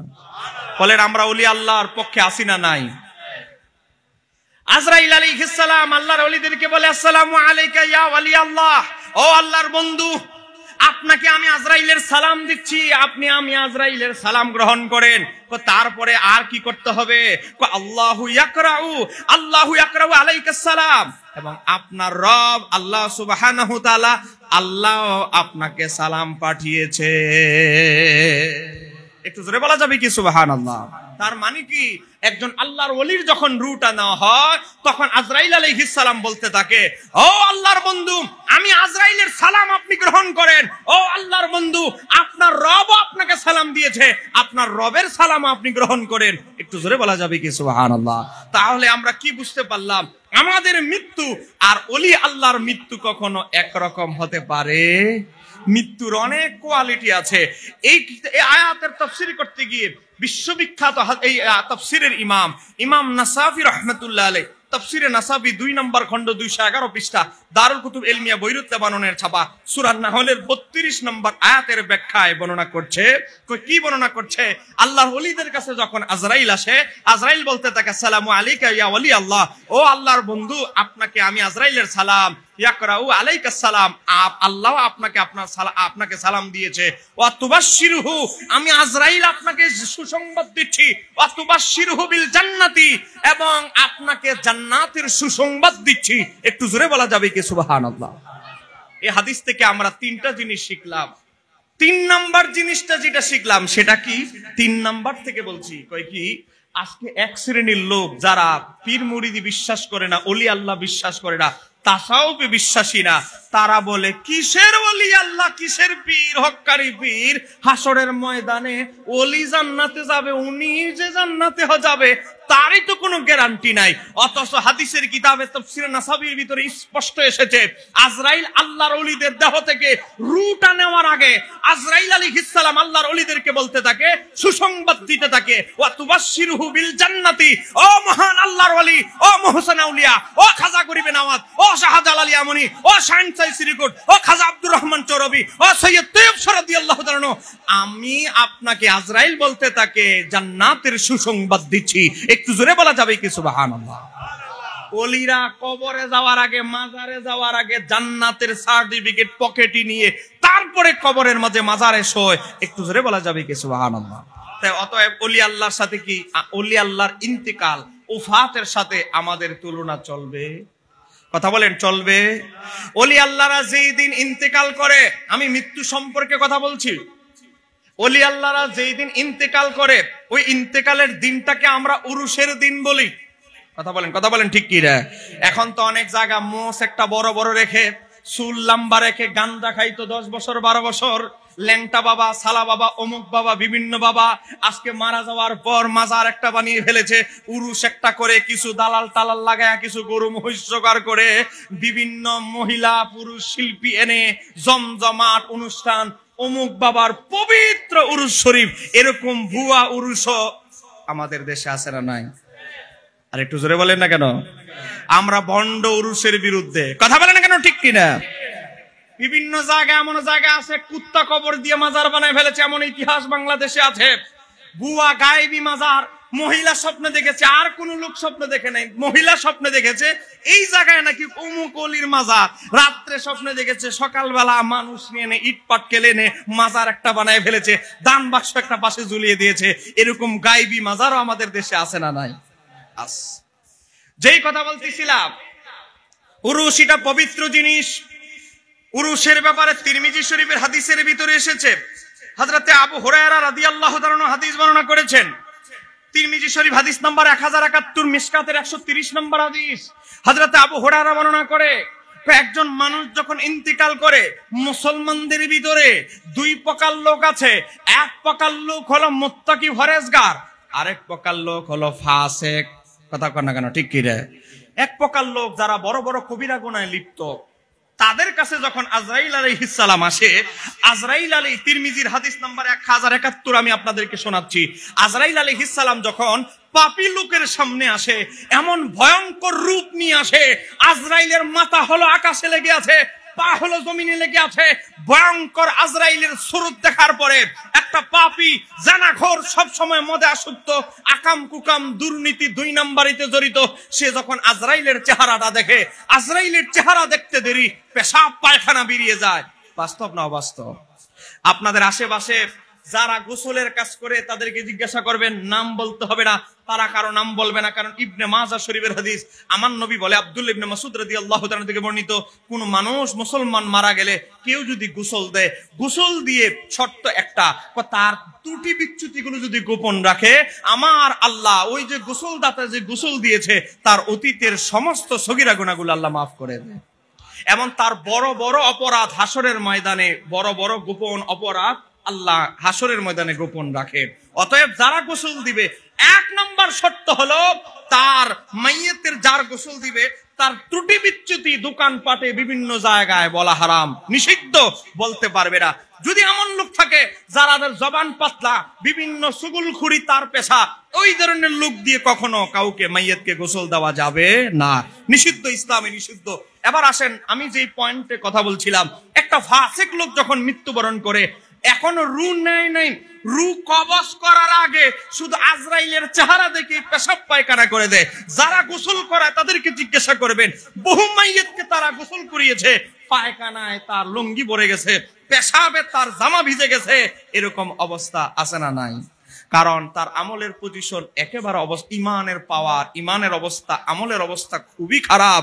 এই কারণে আজরাইল তার কাছে আজরাইল হিসেবে ভয়ঙ্কর রূপে এসেছে। আর একজন মুমিন আল্লাহর ওলি যখন মারা যায়, হাসি দিয়ে নুরানি চেহারা থেকে নূর ফুটতে থাকে। হাসি দিয়ে একটা মানুষকে, বাচ্চা যেভাবে মা যেমন বাচ্চাকে ঘুম পাড়িয়ে দেয় এমন অবস্থা হয়, ওই মানুষটারও তেমন অবস্থা হয়। কথা বলেন না কেন, ঠিক কি না? অতএব এজন্য আপনি আমলের সাথে, আপনার অবস্থানের সাথে আজরাইলের ব্যবহার হবে। আর একজন মুমিন মুত্তাকিদের ভিতরে 2টা কোয়ালিটি, যারা টপ লেভেলে আছে, যারা ওলি আল্লাহ, তাদেরকে বাচ্চার মা যেভাবে বাচ্চাকে ঘুম পাড়ায় দেয়, তাদের মৃত্যু হবে এমন। আর যারা মুমিন মুত্তাকি, মুমিন মোটামুটি নামাজ পড়ে, খুঁটিনাটি গুনাহ আছে কিন্তু পরহেজগারিতা অবলম্বন করে, তাদের মৃত্যু কেমন হবে? আমার নবী বলে, ইমাম সুয়ুতী শরহুস সুদুর কিতাবে নকল করেছেন, তাদের মৃত্যু হবে পিঁপড়ায় যেমন কামড় দিলে ব্যথা অনুভব হয়, তাদের মৃত্যু আর শহীদদের মৃত্যু হবে তেমন। শহীদদের মৃত্যু কেমন? আমার নবী বলে, পিঁপড়ায় কামড় দিলে যে অবস্থা, যারা শাহাদাত বরণ করে তাদের মৃত্যুটা সেই অবস্থায় হয়, ততটুকু তারা ব্যথা অনুভব করে। একটু জোরে বলা যাবে কি সুবহানাল্লাহ? তো অতএব আমাদের আমলের পজিশন, ইমানের পজিশন, তাকওয়ার পজিশনের সাথে আজরাইলের আমাদের সাথে ব্যবহার করবে। কথা বলেন না কেন, ঠিক কিনা? আপনার যখন ইন্তিকাল হবে, আপনার 2 ধরনের কোয়ালিটি হয়। 1 নম্বর, আপনি যদি ফাসিক পাপী হন, আপনার যখন রুটা কবজ করবে, তিরমিজির 1071 নম্বর হাদিস বলছি, আপনার আত্মা, আপনার রু, আপনার আত্মীয় স্বজনকে বলতে থাকবে, ও ভাই, ও চাচা, ও আমার ছেলে, আমাকে কোথায় নিয়ে যাচ্ছিস?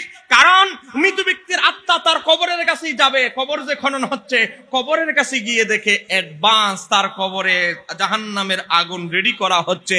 ওই ব্যক্তি তখন তার ভাই, চাচা, আত্মীয়কে, তার আত্মাটা বলতে থাকে, আমাকে আমার জায়গায় রেখো, আমাকে এই জায়গায় নিও না। আর মুমিন মুত্তাকি বুজুর্গ ব্যক্তি, মুমিন মুত্তাকি ব্যক্তি তার আত্মীয় ভাইকে বলতে থাকে, ও আমার ভাই, এ আমার মেয়ের জামাই, এ আমার ছেলে, আমাকে কেন দূরে করছো? জানাজার টাইম কেন এত পিছিয়ে দিয়েছো? তাড়াতাড়ি আমার তিন্নিরে আরামের জায়গা আমাকে তাড়াতাড়ি পৌঁছিয়ে দাও। একটু জোরে বলা যাবে কি সুবহানাল্লাহ? আমার বাবারা ভাইরা, আপনি যখন আমি যখন সাধারণ মানুষ যখন মারা যাব, আমাদের সামনে মুনকার নাকির এমন এক আকৃতিতে আসবে, আমরা মুনকার নাকিরকে দেখার পরে ভয় ভীত সন্তুষ্ট অবস্থায় পড়ে যাব। আর মুমিন মুত্তাকি আল্লাহর ওলি তাদের সাথে কি ব্যবহার করবে?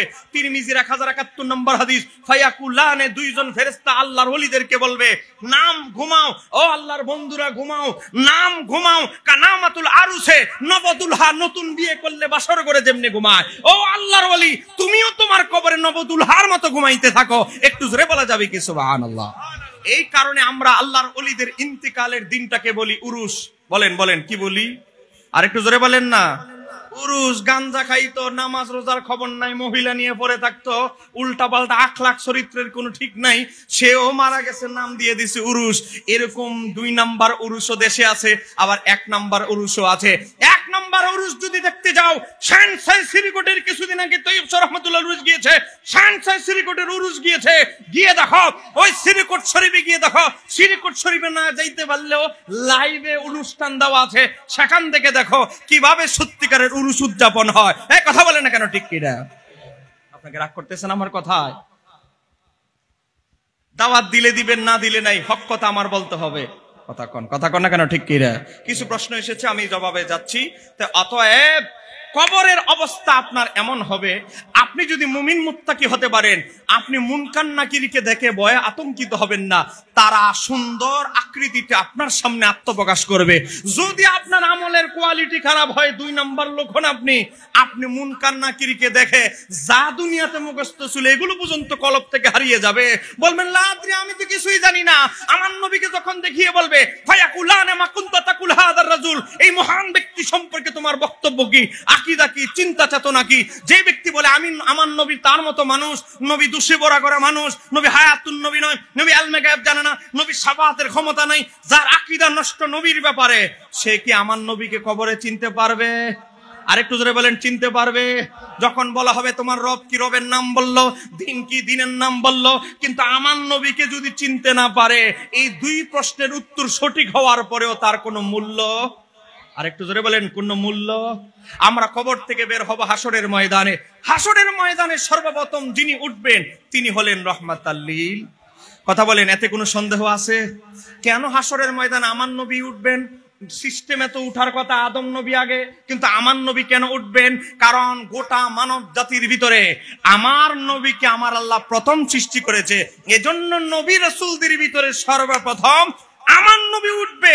আমার নবী আরো প্র্যাকটিক্যাল সাহাবীদেরকে দেখাচ্ছে। তিরমিজি ইবনে মাজাহ শরীফের হাদিস, মিশকাত শরীফে কিতাবুল মানাকিবের ভিতরে এসেছে। আমার নবী ডান বামে রেখে এভাবে বলছে, আবু বকর ওমরকে 2 দিকে বসায়া, আবু বকর ওমর এখন যেভাবে বসে আছে, আমিও হাসরের মাঠে আমার 2 সঙ্গীকে নিয়ে হাসরের ময়দানে উঠব। একটু জোরে বলা যাবে কি সুবহানাল্লাহ? আমার নবী পোশাক পরিহিত অবস্থায় উঠবেন। মনে রাখবেন, ইব্রাহিম আলাইহিস সালাম সহ স্পেশাল আম্বিয়া কেরাম সবাই পোশাক পরিহিত অবস্থায় উঠবেন।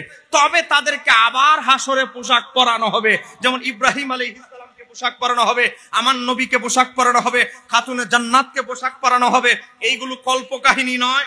এই যে কিতাব আল মাওয়াহিবুল্লাহ দুনিয়া, এটা তো প্রথম 4 নম্বর খণ্ডে হাসরের চ্যাপ্টারে সব দেওয়া আছে, সেখানে দেখে নিন, এটা বাংলা অনুবাদও বাজারে পাওয়া যায়। তার মানে আমার নবী যারা আজকে ওয়াজ করে উলঙ্গ, সবাই উলঙ্গ উঠবে, সবাই উলঙ্গ উঠবে না। এ জাহেল মোল্লা, কিতাব পড়ো, আল মাওয়াহিবুল্লাহ দুনিয়া 550 বছর আগের কিতাব, সেখানে এসেছে আহলে বাইত সহ আম্বিয়া কারাম, ইব্রাহিম আলাইহিস সালাম, আমার নবীর বিবিরা, তারাদেরকে পোশাক দেওয়া হবে, পোশাক সহকারে তারা উঠবেন। এমনকি আবার হাসরের ময়দানে ইব্রাহিম আলাইহিস সালামকে, আমার নবী সহ স্পেশাল কিছু ব্যক্তিদেরকে পোশাক পরানো হবে। একটু জোরে বলা যাবে কি সুবহানাল্লাহ? এবার আসেন, হাসরের ময়দানে আমরা দৌড়ায়া চলে যাব আদম আলাইহিস সালামের কাছে। মনোযোগ, হাসরের ময়দানে সূর্য নিকটবর্তী হয়ে যাবে। আমরা ওয়াজে শুনেছি সূর্য 2.5 হাত উপরে চলে আসবে। এই ওয়াজ আপনারা শুনেছেন, অথচ এই হাদিস জাল, এই হাদিস সহি নয়। 2.5 হাত উপরে সূর্য আসবে, এই ব্যাপারে কোন হাদিস নাই। আমি একজন লেখক মানুষ হিসেবে আপনাদেরকে বলছি, আমার এই বইয়ের ভিতরে বিস্তারিত তুলে ধরেছি ফিতনা বাসাদের মোকাবেলায় সঠিক আকীদা। তাহলে সূর্য কোথায় থাকবে? 2.5 মাইল উপরে, তিরমিজির হাদিস, এটাই সঠিক। তিরমিজি শরীফ বাংলা পাওয়া যায়, গুগল থেকে অ্যাপস নামায় ফেলতে পারবেন, কোনো অসুবিধা নেই। জান্নাত জাহান্নামের বর্ণনা যান হাসরের চ্যাপ্টারে, এখানে আমি উদ্ধৃতি দিয়েছি, হাসর একটা চ্যাপ্টার আছে, দেখবেন। তো যেই কথা বলতেছিলাম, সূর্য 2.5 মাইল উপরে চলে আসবে। এই কঠিন অবস্থায় হাসরের ময়দানে আমরা আমার নবীর কাছে না গিয়ে আমরা সবাই দৌড়ায়া যাব আদম আলাইহিস সালামের কাছে। মনোযোগ দিয়ে শুনবেন, আমি অসংখ্য আলেম ওলামা ওয়াহাবিদেরকে প্রশ্ন করেছি, এক ওয়াহাবি উত্তর দিতে পারে নাই। হাসরের ময়দানে আমরা আদম নবীর কাছে যাব। আচ্ছা, আদম আলাইহিস সালাম আমাদের আদি পিতা, প্রথম মানুষ, প্রথম নবী, আমরা আদম নবীর কাছে যাব। আদম আলাইহিস সালাম কিন্তু কি বলবেন না, ডাইরেক্ট আমার নবীর নাম বলবেন না, বলে দিবেন নূহ নবীর কথা। নূহ আলাইহিস সালামের কাছে যাব। নূহ আলাইহিস সালামও জানে হাসরের ময়দানে আমার নবী ছাড়া আল্লাহর দরবারে কথা বলবে এরকম সাহস আর কারো, কারণ আমার আল্লাহর এখন যে কাহারিয়াত রূপ, এই অবস্থায় ইব্রাহিম নবী, কোন নবী আল্লাহর সামনে কথা বলার সাহস নাই। সব নবী জানে, জানার পরেও তারা আমার নবীর নাম বলে না, একজন আরেকজনের স্টেশন দাঁড়ায় দেয়, তুমি ওই স্টেশনে যাও। নূহ আলাইহিস সালাম বলে তুমি ইদ্রিস নবীর স্টেশনে যাও, ইদ্রিস নবী বলে অমুকের স্টেশনে যাও, মুসা নবী বলে অমুকের কাছে যাও। যাইতে যাইতে যাইতে সব শেষে হযরত ঈসা আলাইহিস সালামের স্টেশন ধরে দেওয়া হবে। ঈসা আলাইহিস সালামের কাছে কোটি কোটি উম্মতে মুহাম্মাদি যখন যাবে, ঈসা আলাইহিস সালামও এই কথাই বলবেন, আরে আমিও তো নাফসি নাফসি করছি, তবে অন্যান্য নবী যেই পরামর্শটা দেয় নাই, তারা যেটা বাদ দিয়েছে এটা আমি করে দিব। আমি তোমাদেরকে আসল জায়গা দেখিয়ে দিব। আমি ঈসা তোমাদের জন্য কিছু না করতে পারলেও আসল স্টেশনটা তোমাদেরকে দেখাই দিতে পারবো।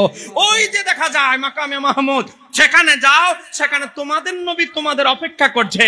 একমাত্র হাসরের ময়দানে আল্লাহর দরবারে যদি সামনে কথা বলার সাহস রাখে, তিনি হচ্ছে মুহাম্মদ রাসূলুল্লাহ সাল্লাল্লাহু আলাইহি সাল্লাম। চিৎকার দিয়ে বলা যাবে কি সুবহানাল্লাহ।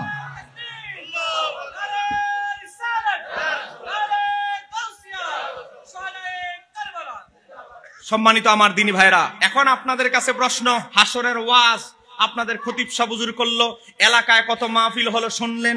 এখন প্রশ্ন হলো, আদম আলাইহিস সালাম জানে, আদম আলাইহিস সালাম জানে আমার নবী ছাড়া আর হাসরের ময়দানে সর্বপ্রথম কেউ শাফাত করতে পারবে না। নূহ নবী জানে, মুসা নবী জানে, ইব্রাহিম নবী জানে। জানার পরেও তারা নবীর নাম ডাইরেক্ট না বলে স্টেশন কেন একজনের পরে আরেকজন ধরায়া দিলেন? তার কারণ ইবনে হাজার আসকালানি ফাতুল বারীতে লেখে, ইমাম কাসতালানি আল মাওহিবুল আযীমের 4th খণ্ডে হাসরের চ্যাপ্টারে লেখে, আমার আল্লাহর ইচ্ছা হলো এই হাসরের ময়দান কায়েম করার আল্লাহর একটাই আরাদা। আমার আল্লাহ ফেরেশতা জাতির সামনে, জিন জাতির সামনে, মানব জাতির সামনে, সমস্ত নবী রাসূলদের সামনে আমার আল্লাহ প্রথম তার কাহারিয়াত, কঠোরতার রূপ প্রদর্শন করবেন। সূর্যকে নিকটে নিয়ে আসবেন, এই কঠিন পরিস্থিতি প্রথম সৃষ্টি করবেন। মানুষের মনে, ফেরেশতাদের মনে, জিন জাতির মনে ভীতি সঞ্চার সৃষ্টি করবেন। মানুষ অসহায় ভাববে, নবী রাসূল থেকে শুরু করে সবাই যখন অসহায় বোধ করবেন, সেই মুহূর্তে আমার আল্লাহ তার বন্ধুকে কতটুকু ভালোবাসেন এইটা তার মাকামে মাহমুদের নবীকে বসায়া আমার আল্লাহ সমস্ত ফেরেশতা জাতির সামনে, আম্বিয়া কেরামদের সামনে, নবী রাসূলদের সামনে তুলে ধরবেন। একটু জোরে বলা যাবে কি সুবহানাল্লাহ। ডাইরেক্ট যদি আদম নবী আমার নবীর নাম বলে দিত, তাহলে আমরা তো কষ্ট পাইতাম না। ওই যে 7 জায়গায় ঘুরা, 7 গাড়ের পানি খাওয়া, গামের পানি খাওয়া, এই যে কষ্টটা যেন আমরা অনুভব করি, হাসরের চিত্র, ভয়াবহ চিত্রটা যেন আমরা প্র্যাকটিক্যাল অনুধাবন করি, অনুধাবন করে আমরা যেন বুঝি এই কঠিন পরিস্থিতিতে আল্লাহর সামনে কথা বলার একজন মাত্র ক্ষমতা রাখে, তিনি হলেন মুহাম্মদ রাসূলুল্লাহ সাল্লাল্লাহু আলাইহি সাল্লাম। একটু জোরে বলেন না সুবহানাল্লাহ। ডাইরেক্ট যদি ফাইনালে চলে যান, এটার কোনো মজা আছে? বলেন, আপনাদের এলাকায় ফুটবল খেলা, ক্রিকেট খেলা, বিভিন্ন খেলার আয়োজন করা হয়েছে গ্রুপ। এখন ফাইনাল খেলাটা কি শেষে হয় না প্রথমে হয়ে যায়? কি আপনাদের এলাকায় কি ফাইনালটা আগে হয়ে যায়, পরে সেমিফাইনাল পরে হয় নাকি? ফাইনাল খেলা হয় শেষে। তা আল্লাহ সুবহানাহু ওয়া তাআলা নবীদেরকে অনুমতি দেন নাই, নবীদেরকে একজনকে আরেকজনের দায়িত্ব দিয়ে দিয়েছেন। ঈসা আলাইহিস সালাম বলে, আমার পরে তো আর কেউ নাই, আমি স্টেশন ধরাবো কার? আমার পরেই তো উনি পৃথিবীতে এসেছেন 570 খ্রিস্টাব্দ পরে। অতএব আমি আর তোমাদেরকে ঘুরাবো না, আমি তোমাদেরকে আসল গন্তব্যের ঠিকানা দেখিয়ে দিচ্ছি। একটু জোরে বলা যাবে কি সুবহানাল্লাহ। মুসলিম শরীফের এক রাওয়াতে একটা অতিরিক্ত শব্দ এসেছে, আমরা আমাদের এলাকায় মেহমান আসে কি আসে না, নতুন আত্মীয় করেছে, বিয়ে এসেছে, রাত্রে বেলা বিয়ে হয়েছে, বাড়িঘর ঠিক মতো দেখতে পারে নাই, বুঝেন না, রাত্রে হঠাৎ করে দেখতে এসে বিয়ে হয়ে গেছে। এরপরে অনুষ্ঠান আসতেছে, বিয়ের রাস্তা ভুলে গেছে, বিয়ের জন্য লোক পাঠিয়েছে, রাস্তার মোড়ের মধ্যে দাঁড়ায় উকি ঝুঁকি মারতেছে, বিয়ে কি আরেক গলিতে ঢুকে গেল কিনা, বিয়ে কোথায়, বিয়ে আপনি কোন দিকে আছেন, উকি ঝুঁকি মেরে বিয়ের জন্য দেখে বিয়ে কি ভুল রোডে ঢুকে গেল কিনা। এই হযরতে আনাস ইবনে মালিক বলে, সহিহ মুসলিম শরীফের হাদিস, হাসরের ময়দানেও আমার নবী উকি ঝুঁকি মরে তাকিয়ে থাকবে। আমার নবী জানে আমরা ঘুরতেছি আদম নবী থেকে নূহ নবী, নূহ নবী থেকে অমুক নবী, অমুক নবী থেকে অমুক নবী, আমরা যে ঘুরতেছি চক্করে আসি, আমার নবী তো দুনিয়াতেই হাদিস বর্ণনা করে গেছে, আমার নবী উকি ঝুঁকি মেরে অপেক্ষায় আছে, আমার উম্মতদের কি ঘোরা শেষ হয় নাই, আমার উম্মতরা এখনো কেন আসতেছে না। আমরা যখন যাব, কোটি কোটি গুনাহগার উম্মত যখন যাবে, আমার নবী বলে, আরে আমি তো তোমাদের অপেক্ষা করছি। আমার নবী পড়ে যাবেন সেজদায়। একটু জোরে বলা যাবে কি সুবহানাল্লাহ? বলেন আমরা আমার নবীর শাফাত চাই কি চাই না? আরেকটু জোরে বলেন চাই কি চাই না? আজকে কিছু কতিপয় আজকে গুস্তাখে রাসূল, এ আহলে হাদিস, তারা এই দেখেন আব্দুর রাজ্জাক বিন ইউসুফ, এক আহলে হাদিস, সে বলেছে আমার নবী হাসরের ময়দানে ফেল ফেল করে তাকিয়ে থাকবে, নেকির পাল্লা বাড়ি হয় না বদির পাল্লা, গোনার পাল্লা বাড়ি হয়। একটু জোরে বলে, একটু জোরে বলেন না নাউজুবিল্লাহ। বলেন আমার নবীর কি কোনো বদি গুনাহ আছে? আমার নবীর গুনাহ আছে এই আকীদা বিশ্বাস করলে তার সাথে কি আমাদের কোনো সম্পর্ক আছে? তাহলে এই আহলে হাদিসের আমার নবী নাকি মিজানের পাল্লায় ফেল ফেল করে তাকিয়ে থাকবে, অথচ মুতাওয়াতির পর্যায়ের হাদিস আমার নবী বলে আমার উম্মতের প্রথম ক্লাসের ৭০,০০০ উম্মত বিনা হিসাবে জান্নাতে যাবে। আবার হযরতে আনাস বর্ণনা করছে দ্বিতীয় হাদিস, আবার এক একজনের শাফাতে আবার ৭০,০০০ যাবে। এখন আপনাদের কাছে চন্দনাইশের জমিন আমি বলে যাচ্ছি, নবীর উম্মত যদি স্পেশাল উম্মতরা বিনা হিসাবে জান্নাতে যায়, আর সেখানে আমার নবী হিসাব দিতে হবে, এই আকীদা কি মুসলমানদের আকীদা হতে পারে? আর একটু জোরে বলেন হতে পারে? বলেন আমার নবীর শাফাতে, নবীর শাফাত চাই কি চাই না? আর একটু জোরে বলেন চাই কি চাই না? ইমাম যাহাবী কিতাবের নাম ইসবাতুস শাফাত, সেই কিতাবের ভিতরে উল্লেখ করেছে 18 প্রকার লোক নবীর শাফাত পাবে না। বলেন কয় প্রকার লোক? সময় কম, 18 প্রকার লোক নবীর শাফাত পাবে না। এই 18 প্রকারের মধ্যে 1 নাম্বার যারা নবীর শাফাত পাবে না, তারা হলো যারা আমার নবীর শাফাতকে ইনকার করে, অস্বীকার করবে, নবীর শাফাতকে হাসরের ময়দানে বিশ্বাস করবে না, মানবে না, তারা নবীর শাফাত পাবে না। অতএব আমরা বলতে পারি এই ওয়াহাবিরা, কুখ্যাত লামাযহাবীরা, যারা আমার নবীর শাফাত বিশ্বাস করে না, হাসরের ময়দানে তারা নবীর শাফাত পাবে। হাসরের ময়দানে ইমাম তিরমিজি হাদিস নকল করেছেন, হাসরের ময়দান ইমাম হাসান হুসাইন হাউজে কাউসারের পেয়ালা নিয়ে বন্টন করবেন। আমরা ইমাম হাসান হুসাইন কি ইমাম মানি? ইমাম হাসান হুসাইন কোন ইমাম হাসান হুসাইন? যারা জান্নাতের যুবকদের সর্দার। ইমাম সুয়ুতী হাদিসটিকে মুতাওয়াতির বলেছে, যারা জান্নাতের নেতৃত্ব দিবে আমরা তাদেরকে ইমাম মানি।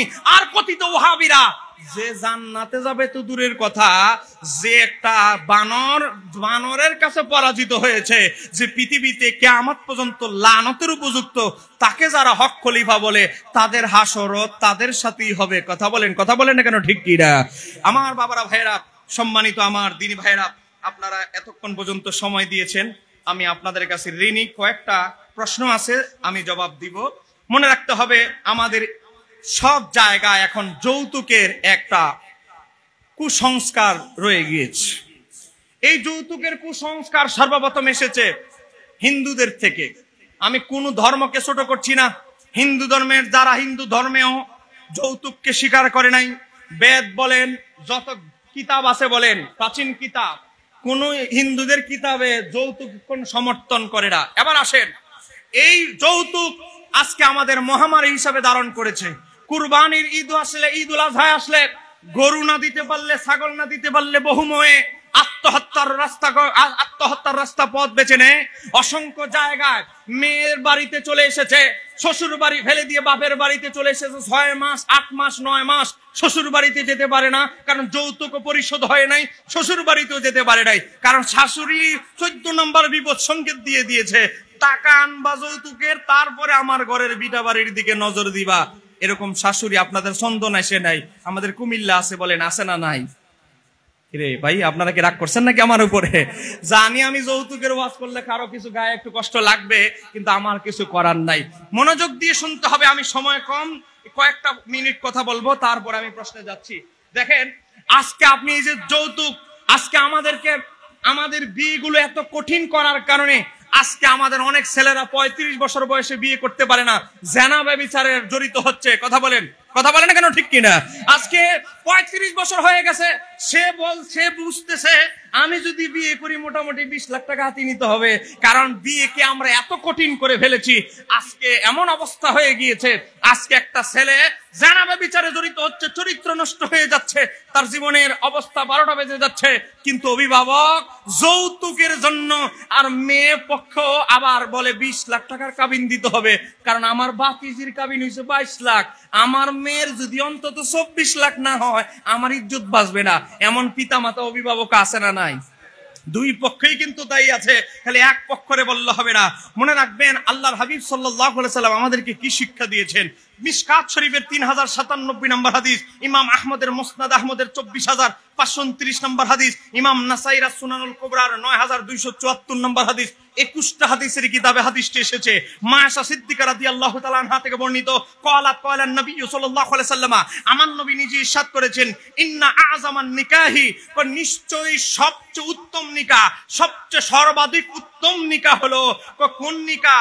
বারাকাতান, ওই নিকার মধ্যে সবচেয়ে উত্তম এবং ওই নিকাই সবচেয়ে বরকত নিহিত রয়েছে ওই বিয়ের মধ্যে। কোন বিয়ের মধ্যে? আইসারুহু মুআনাতান, যে বিয়ের মধ্যে কম খরচের মধ্যে মধ্যম পন্থায় যে বিয়েটা সারা হয়েছে ওই বিয়েটাই হচ্ছে বরকতপূর্ণ বিয়ে, ওই বিয়েটাই হচ্ছে উত্তম বিয়ে। একটু জোরে বলা যাবে কি সুবহানাল্লাহ? আজকে আমরা বিয়েকে খরচপাতি, কাবিন থেকে শুরু করে সবকিছু এত জটিলতা করার কারণে আজকে আমাদের অনেক যুবক বিয়ে করতে সাহস করতে পারছে না। আমরা বলবো দুই পক্ষের, পুরুষ পক্ষ, ছেলে পক্ষ, মেয়ে পক্ষ, উভয় পক্ষ যদি এই বিয়ের ব্যাপারে সহযতন না করে তাহলে জেনা ব্যভিচার সমাজ থেকে দূর হবে না। আমার নবী বলেছে বিয়েকে সহজ করতে, কিন্তু আমরা 30-40 লাখ টাকা কাবিন করে চট্টগ্রামে, আমি তো এক জায়গার খতিব, বিভিন্ন জায়গায় বিয়ে ভরাতে হয়। আমার পাশে হলো জামিয়া, আমার জামিয়ার পাশে আমার বাসা, জামিয়াতে বিয়ে হয়। জুবাইর হুজুরকে জিজ্ঞাসা করলে বলে আমি 5-7-8 লাখ টাকার কমে কোনো বিয়ে কাবিন আমি পাই না। নিম্নে 8-9 লাখ, 10 লাখ, 20 লাখ, 10 লাখের কমে তো বিয়েই হয় না খানকার ভিতরে। আজকে এত লম্বা কাবিন দেওয়া হচ্ছে, মহারানা লম্বা হিস্টোরি বলা হচ্ছে, কিন্তু মহারানা পরিশোধ করা হচ্ছে না। বলেন বাস্তব না অবাস্তব? কথা বলেন কেন, বাস্তব না অবাস্তব? ইমাম তাবরানী কিতাবের নাম আল মুআজামুল কবির, মুআজামুল কবিরের ভিতরে হাদিস এসেছে। ইমাম তাবরানী আব্দুল্লাহ ইবনে আব্বাস রাদিয়াল্লাহু তাআলা থেকে বর্ণিত, সময় কম আমি দ্রুত কথাগুলো বলছি। আমার নবী বলেন, যে ব্যক্তি কোন নারীকে কি করেছে, বিয়ে করেছে, দেনমোহর ধার্য করেছে, দেনমোহর আদৌ পরিশোধ করে নাই তো করে নাই, পরিশোধ করার ইচ্ছাও তার নাই। মনোযোগ দিয়ে হাদিসটি শুনতে হবে। দেনমোহর পরিশোধ করার ইচ্ছাও তার নাই। অনেক মানুষ দেনমোহর লম্বা হিস্টোরি বলে, বাসর ঘরে গিয়ে বউকে গুতায়, বলে আরে বউ এটা তো ফর্মালিটি মানতে হয়, আমার বেগম সাহেবা কাগজে লিখে দিয়েছে, তুমি আমারে মাফ করে দাও। এ বাবা, আপনার স্ত্রীর কাছে আপনি জোর জবরদস্তি করে, ধমক দিয়ে, হুমকি দিয়ে, কৌশল করে আপনি মহারানা মাপ নিতে চান, এটা কখনো ইসলাম সমর্থন করে না, এটা কখনো মাপ হবে না। হ্যাঁ, আপনি ইচ্ছা করেছেন, কিছু দিয়েছেন, অল্প কিছু আটকে গিয়েছেন, কিছু আটকে গিয়েছেন, বাকিটা পরিশোধ করতে পারেন নাই। স্ত্রী যদি তার পরিস্থিতি থেকে স্ব ইচ্ছায় কোন অবস্থায় যদি মাফ করে দেয়, এটা ভিন্ন হিসাব। আপনি মহারানা দেওয়ার ইচ্ছাও নাই, দেওয়ার প্রচেষ্টাও নাই, আগে থেকে মতলব মহারানা দিবেন না, কৌশলে বেঁচে যাবেন, এই বিয়ে আপনার শান্তি হবে না। একদিকে বিয়ে হচ্ছে, অপরদিকে 6 মাস পরে ডিভোর্স হয়ে যাচ্ছে। একদিকে বিয়ে হচ্ছে, 1.5 বছর পরে দেখে বাপের বাড়িতে চলে গেছে, ঝগড়া বিচ্ছিন্ন, স্ত্রী স্বামীকে বিশ্বাস করে না, স্বামী স্ত্রী বিশ্বাস করে না, কারণ মহারানা পরিশোধ না করার কারণে, সম্পর্ক পরিপূর্ণ হালাল না হওয়ার কারণে এই সংসারের মধ্যে কোনো বরকত নাই। কথা কন না কেন, ঠিক কিনা? ইসলাম কেন আজকে যৌতুককে নিষেধ করেছে? সময় কম, আপনাদেরকে শুধু মূল থিমটা আপনাদেরকে দিয়ে যাচ্ছি। 1 নাম্বার, আল্লাহর হাবিব সাল্লাল্লাহু আলাইহি ওয়াসাল্লামের হাদিস, আবু দাউদ শরীফ থেকে বলছি, হযরত আবু হুরায়রা থেকে বর্ণিত, আমার নবী বলেন, যে ব্যক্তি যৌতুকের দাবি করলো অথবা যৌতুক যে প্রদান করলো, এখানে কিন্তু শুধু যারা যৌতুক নেয় নবী তাদের কথা বলে নাই, যারা যৌতুক নেয় আর যারা যৌতুক দেয়, আমার নবী বললেন ফিন্নারি, উভয় দলই জাহান্নামে যাবে। এখন আপনি আসেন, আপনি যে যৌতুকে যে সমর্থন করলেন, যৌতুক যে নিলেন, এখন আপনি দুইজনই কিন্তু অপরাধী। সুদ যে খায় সে শুধু অপরাধী নয়, সুদ যে নেয় সেও কিন্তু অপরাধী। কথা কন না কেন, ঠিক কি? এবার আসেন, আমি কেন যৌতুককে নিষিদ্ধ করা হলো? এক নম্বর, আমার নবী বলেছে যারা যৌতুক নেয় তারা জাহান্নামী, অতএব এই যৌতুক প্রথা থেকে বাঁচতে হবে। দুই নম্বর, যৌতুক এটা একটা মহা অন্যায়। তো কেমন অন্যায়? কারণ একটা বাবা, একটা মা তার মেয়েকে অনেক কষ্ট করে লালন পালন করে দীর্ঘদিন 25টা বছর, 24 বছর, 22 বছর মাথার কাম পায়ে ফেলে শ্রম দিয়ে তাকে বড় করেছে, লেখাপড়া করেছে, মানুষের মতো মানুষ করার চেষ্টা করেছে। আর আপনি তাকে জীবন সঙ্গিনী হিসেবে নিবেন, আপনার খেদমতে নিবেন, পরিবার দেখাশোনার জন্য নিবেন। এখন বাবা মা কি নির্যাতনের শিকার, অন্যায়ের শিকার হয়ে গেল যে মেয়েও পারলো, আবার আপনার 20 লাখ টাকা আপনারা যৌতুক দিতে হচ্ছে, গরু দিতে হবে প্রতি বছরে, আবার কত মোটর সাইকেল। কিছু চাই না, একটা মোটর সাইকেল দিলেই হবে। কিছু চাই না আমার ছেলের জন্য একটা গাড়ি হলে একটু ভালো হয়, দিলে ভালো হয়। কিছু চাই না একটা দামি 1 লাখ টাকার মতো একটা খাট হলেই চলবে। কিছু চাই না, কিন্তু চাইতে চাইতে মোটামুটি 42 আইটেম হয়ে গেছে। এরকম কিছু অভিভাবক বলেন আছে না নাই? আর একটু জোরে বলেন না কেন, আছে না নাই? অভিভাবকদের, ছেলে পক্ষের অভিভাবকরা যেভাবে তারা এই ধরনের পরিস্থিতি, এই ধরনের বাড়াবাড়ি যেমন বন্ধ করতে হবে, আবার মেয়ের বাবাও কাবিন নাম দিয়ে কাবিনের যে ব্যবসা 20 লাখ 25 লাখ টাকা, এটাও বন্ধ করতে হবে। উভয় পক্ষ যখন সমঝোতা করবে, কিছু ছাড় দিবে, দেখবেন ওই সংসারের মধ্যে শান্তি আসবে। কথা বলেন না কেন, ঠিক কিনা? এবার আসেন 3 নম্বর, নারীর অধিকার লঙ্ঘন। যৌতুক কেন নিষিদ্ধ, হারাম? এটা নারীর অধিকারের লঙ্ঘন করা হয়। ইসলাম যে নারীদের মর্যাদা দিয়েছে, নারীদেরকে যে সুযোগ সুবিধা সম্মান দিয়েছে, যৌতুক দিয়ে যদি বিয়ে দিতে হয় তাহলে ওই নারীর আল্লাহ যে মর্যাদা, তার যে অধিকার দিয়েছে, ওই অধিকার লঙ্ঘন হয়, সে জুলুমের শিকার হয়। অতএব বিভিন্ন কারণে আমাদের সমাজে আমরা যে যৌতুক যে প্রথা, বিভিন্ন কারণে এই যৌতুক হারাম হারাম হারাম চিৎকার দিয়ে বলতে হবে, ঠিক কিনা? এবার আসেন, এখানে একটা আমাদের কিছু লোক কৌশল করে।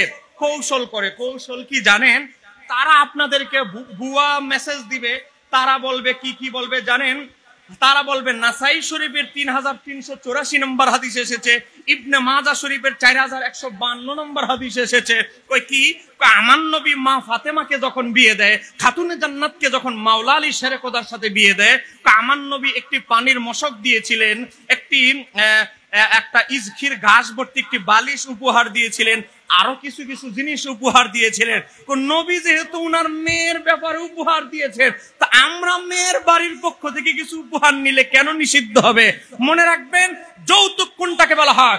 যৌতুক বলা হয় চুক্তির উপরে, কামনা করে, আশা করে, চুক্তি করে আপনি বিয়ের আগে থেকেই কামনা বাসনা নিয়ে আপনি আত্মীয়তা করলেন, আর আপনার কি করলেন, বিয়ায় আপনাকে কিছু দিল না, মেয়ের বাবা মা কিছু দিল না, আপনি অসন্তুষ্ট হলেন, কর কষাকষি করে চুক্তি করে কিছু নিলেন, এটাকে বলা হয় যৌতুক। কেউ যদি বলে যে না, আমার একটা পাতিল আমার মেয়েকে দিলাম, আমার মেয়ে একটা কম্বলে থাকবে আমি দিলাম, এটা যদি হাদিয়া দেয়, উপহার দেয়, যৌতুক নয়। কেউ যদি কোনো কিছু হাদিয়া দেয়, আসবাবপত্র, কারণ আমার নবী খাতুনে জান্নাতকে যেগুলো দিয়েছিলেন উপহার, এগুলো ছিল সব আসবাবপত্র, যেমন বালিশ ঘুমানোর জন্য, যেমন পাত্র পানি খাওয়ার জন্য, এগুলো আসবাবপত্র।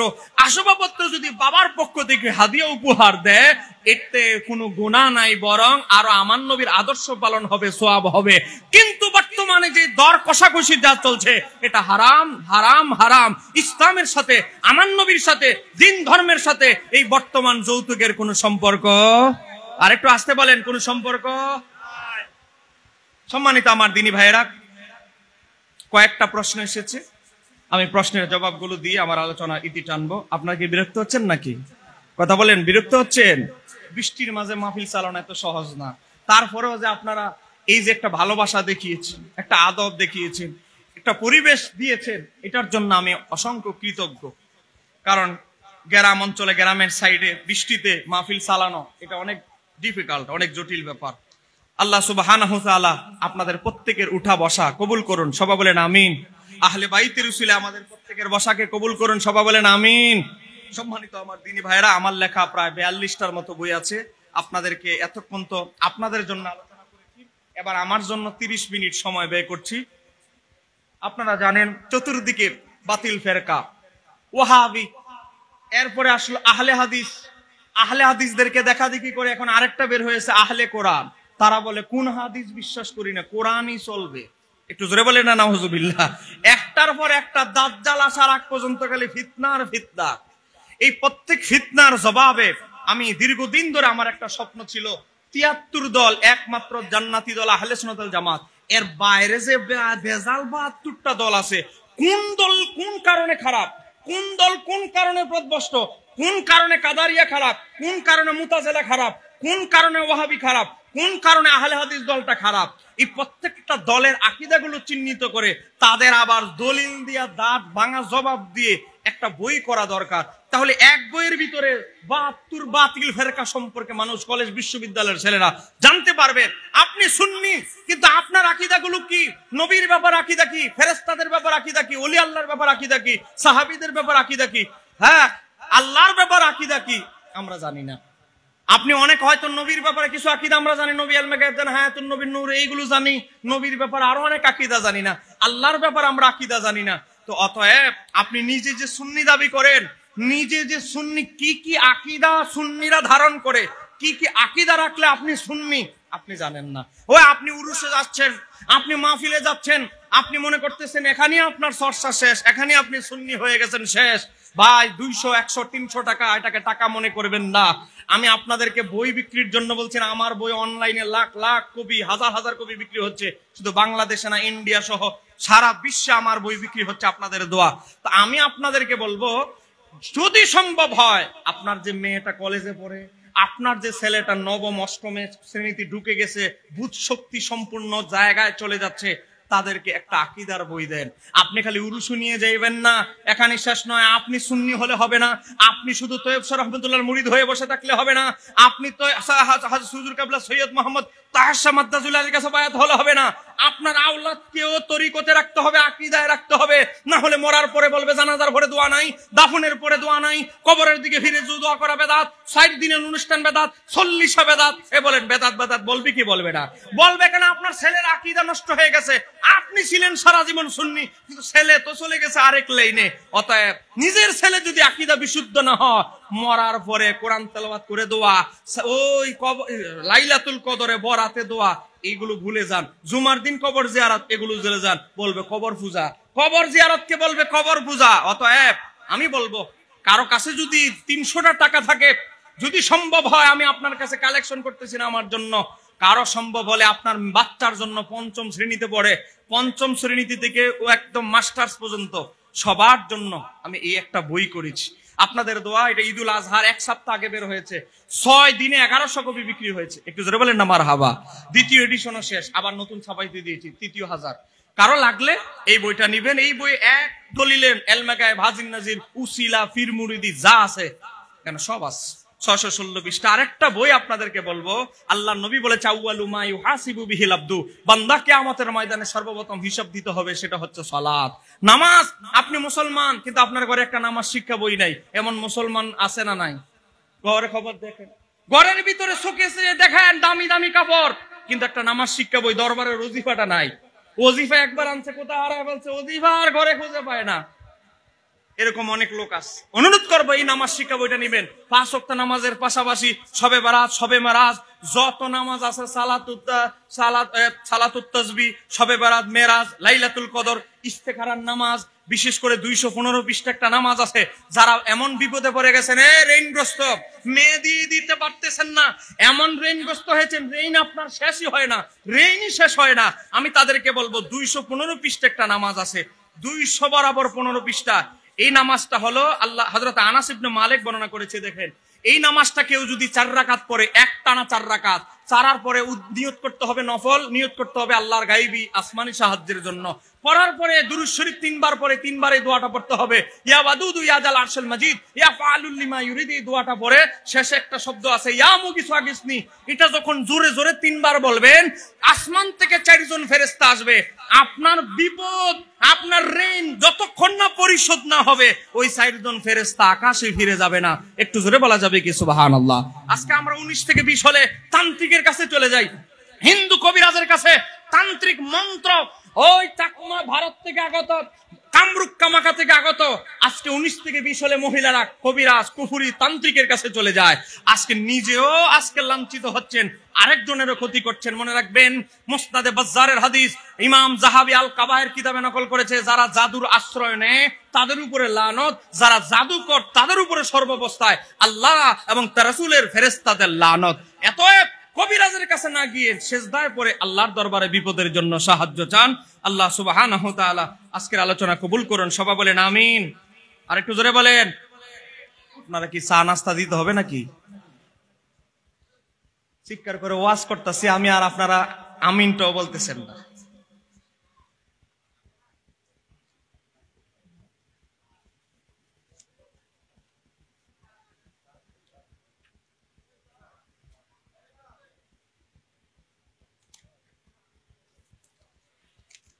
এক নম্বর প্রশ্ন,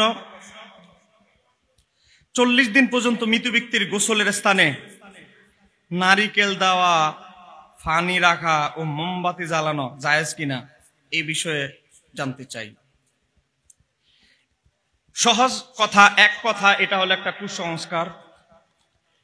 এটার সাথে কোরআন সুন্নাহর কোনো সম্পর্ক নাই। তবে যেই জায়গাটায় গোসল দেওয়া হয় মাইয়িতকে, ওই জায়গাটাকে একটু আতর খুশবু বা আগরবাতি যদি লাগায় দেন, ওই জায়গাটাকে একটা নির্দিষ্ট 40 দিনের জন্য যদি ওই জায়গাটাকে হেফাজত করেন, বলেন কি করেন? হেফাজত, ভালো রাখেন, যেখানে কোনো পায়খানা গোবর কোনো কিছু অপবিত্র কিছু না পড়ুক, এটা উত্তম। কেন? ইমাম গাজ্জালি রাহমাতুল্লাহ আলাইহি দাখায়েকুল আখবার কিতাবের মধ্যে লিখেছেন, একটা মাইয়িত যখন মারা যায়, মৃত ব্যক্তি যখন মারা যায়, 40তম রাতে, বলেন কয় নম্বর রাতে?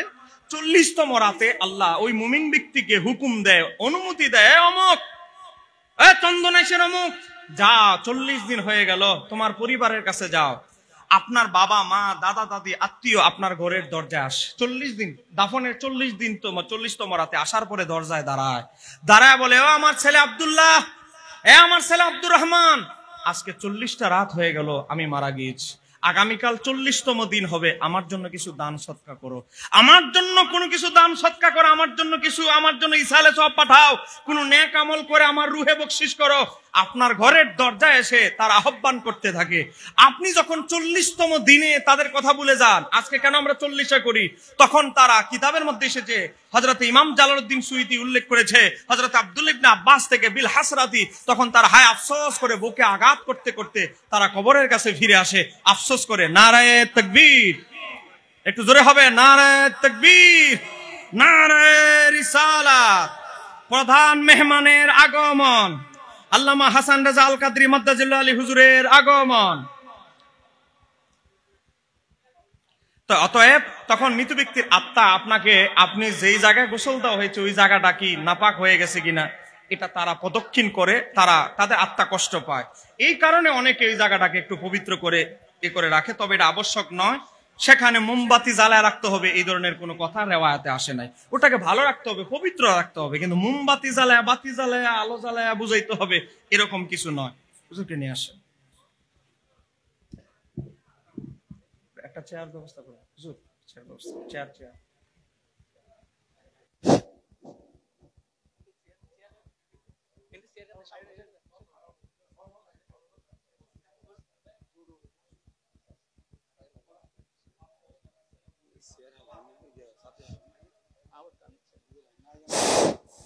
মারহাবা মারহাবা।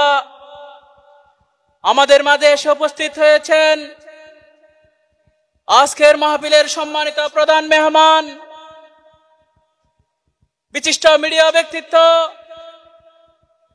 উরকিচ্ছর মুহাম্মদিয়া গাউসিয়া সুন্নিয়া মাদ্রাসার সম্মানিত অধ্যক্ষ হযরত আল্লামা জনাব মাওলানা হাসান রাজা আল কাদরি মাদ্দাজিল্লাহুল আলী, এবং আমাদের মাঝে আরো উপস্থিত হয়েছেন আমাদের সম্মানিত অতিথি 6 নং বলতল ইউনিয়ন পরিষদের সম্মানিত চেয়ারম্যান জনাব এস.এম. সায়েম। আমাদের মাঝে আরো উপস্থিত হয়েছেন আমাদের সম্মানিত অতিথি দিঘিরপাড় ঐক্য সংঘের সম্মানিত সভাপতি বড় ভাই জনাব মোহাম্মদ আব্দুর রহিম সাহেব। সকলকে মাহফিল পরিচালনা পরিষদের পক্ষ থেকে আন্তরিক শুভেচ্ছা ও মোবারকবাদ।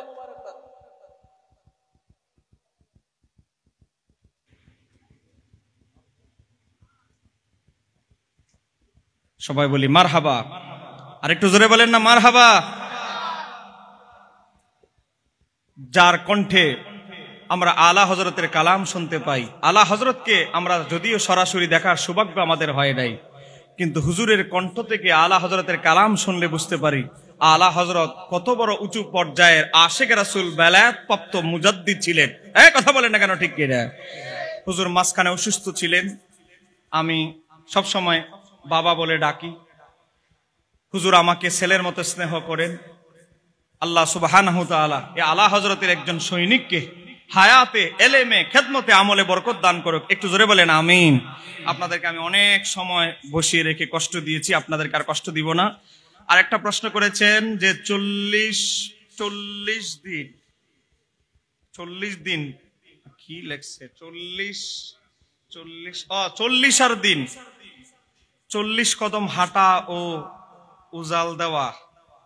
উজাল দেওয়া এটা চট্টগ্রাম আমরা কি ভাষা? উজাল মানে আগুন দেওয়া। আচ্ছা, উজাল দেওয়া 3 শব্দ কাদা, তারপর চালের উপর হেঁটে আসা জায়েজ কিনা? এই ধরনের কথা আমি জীবনে শুনি নাই। 40 কদম হাঁটার ব্যাপারে ইবনে মাজাহ শরীফের হাদিস এসেছে।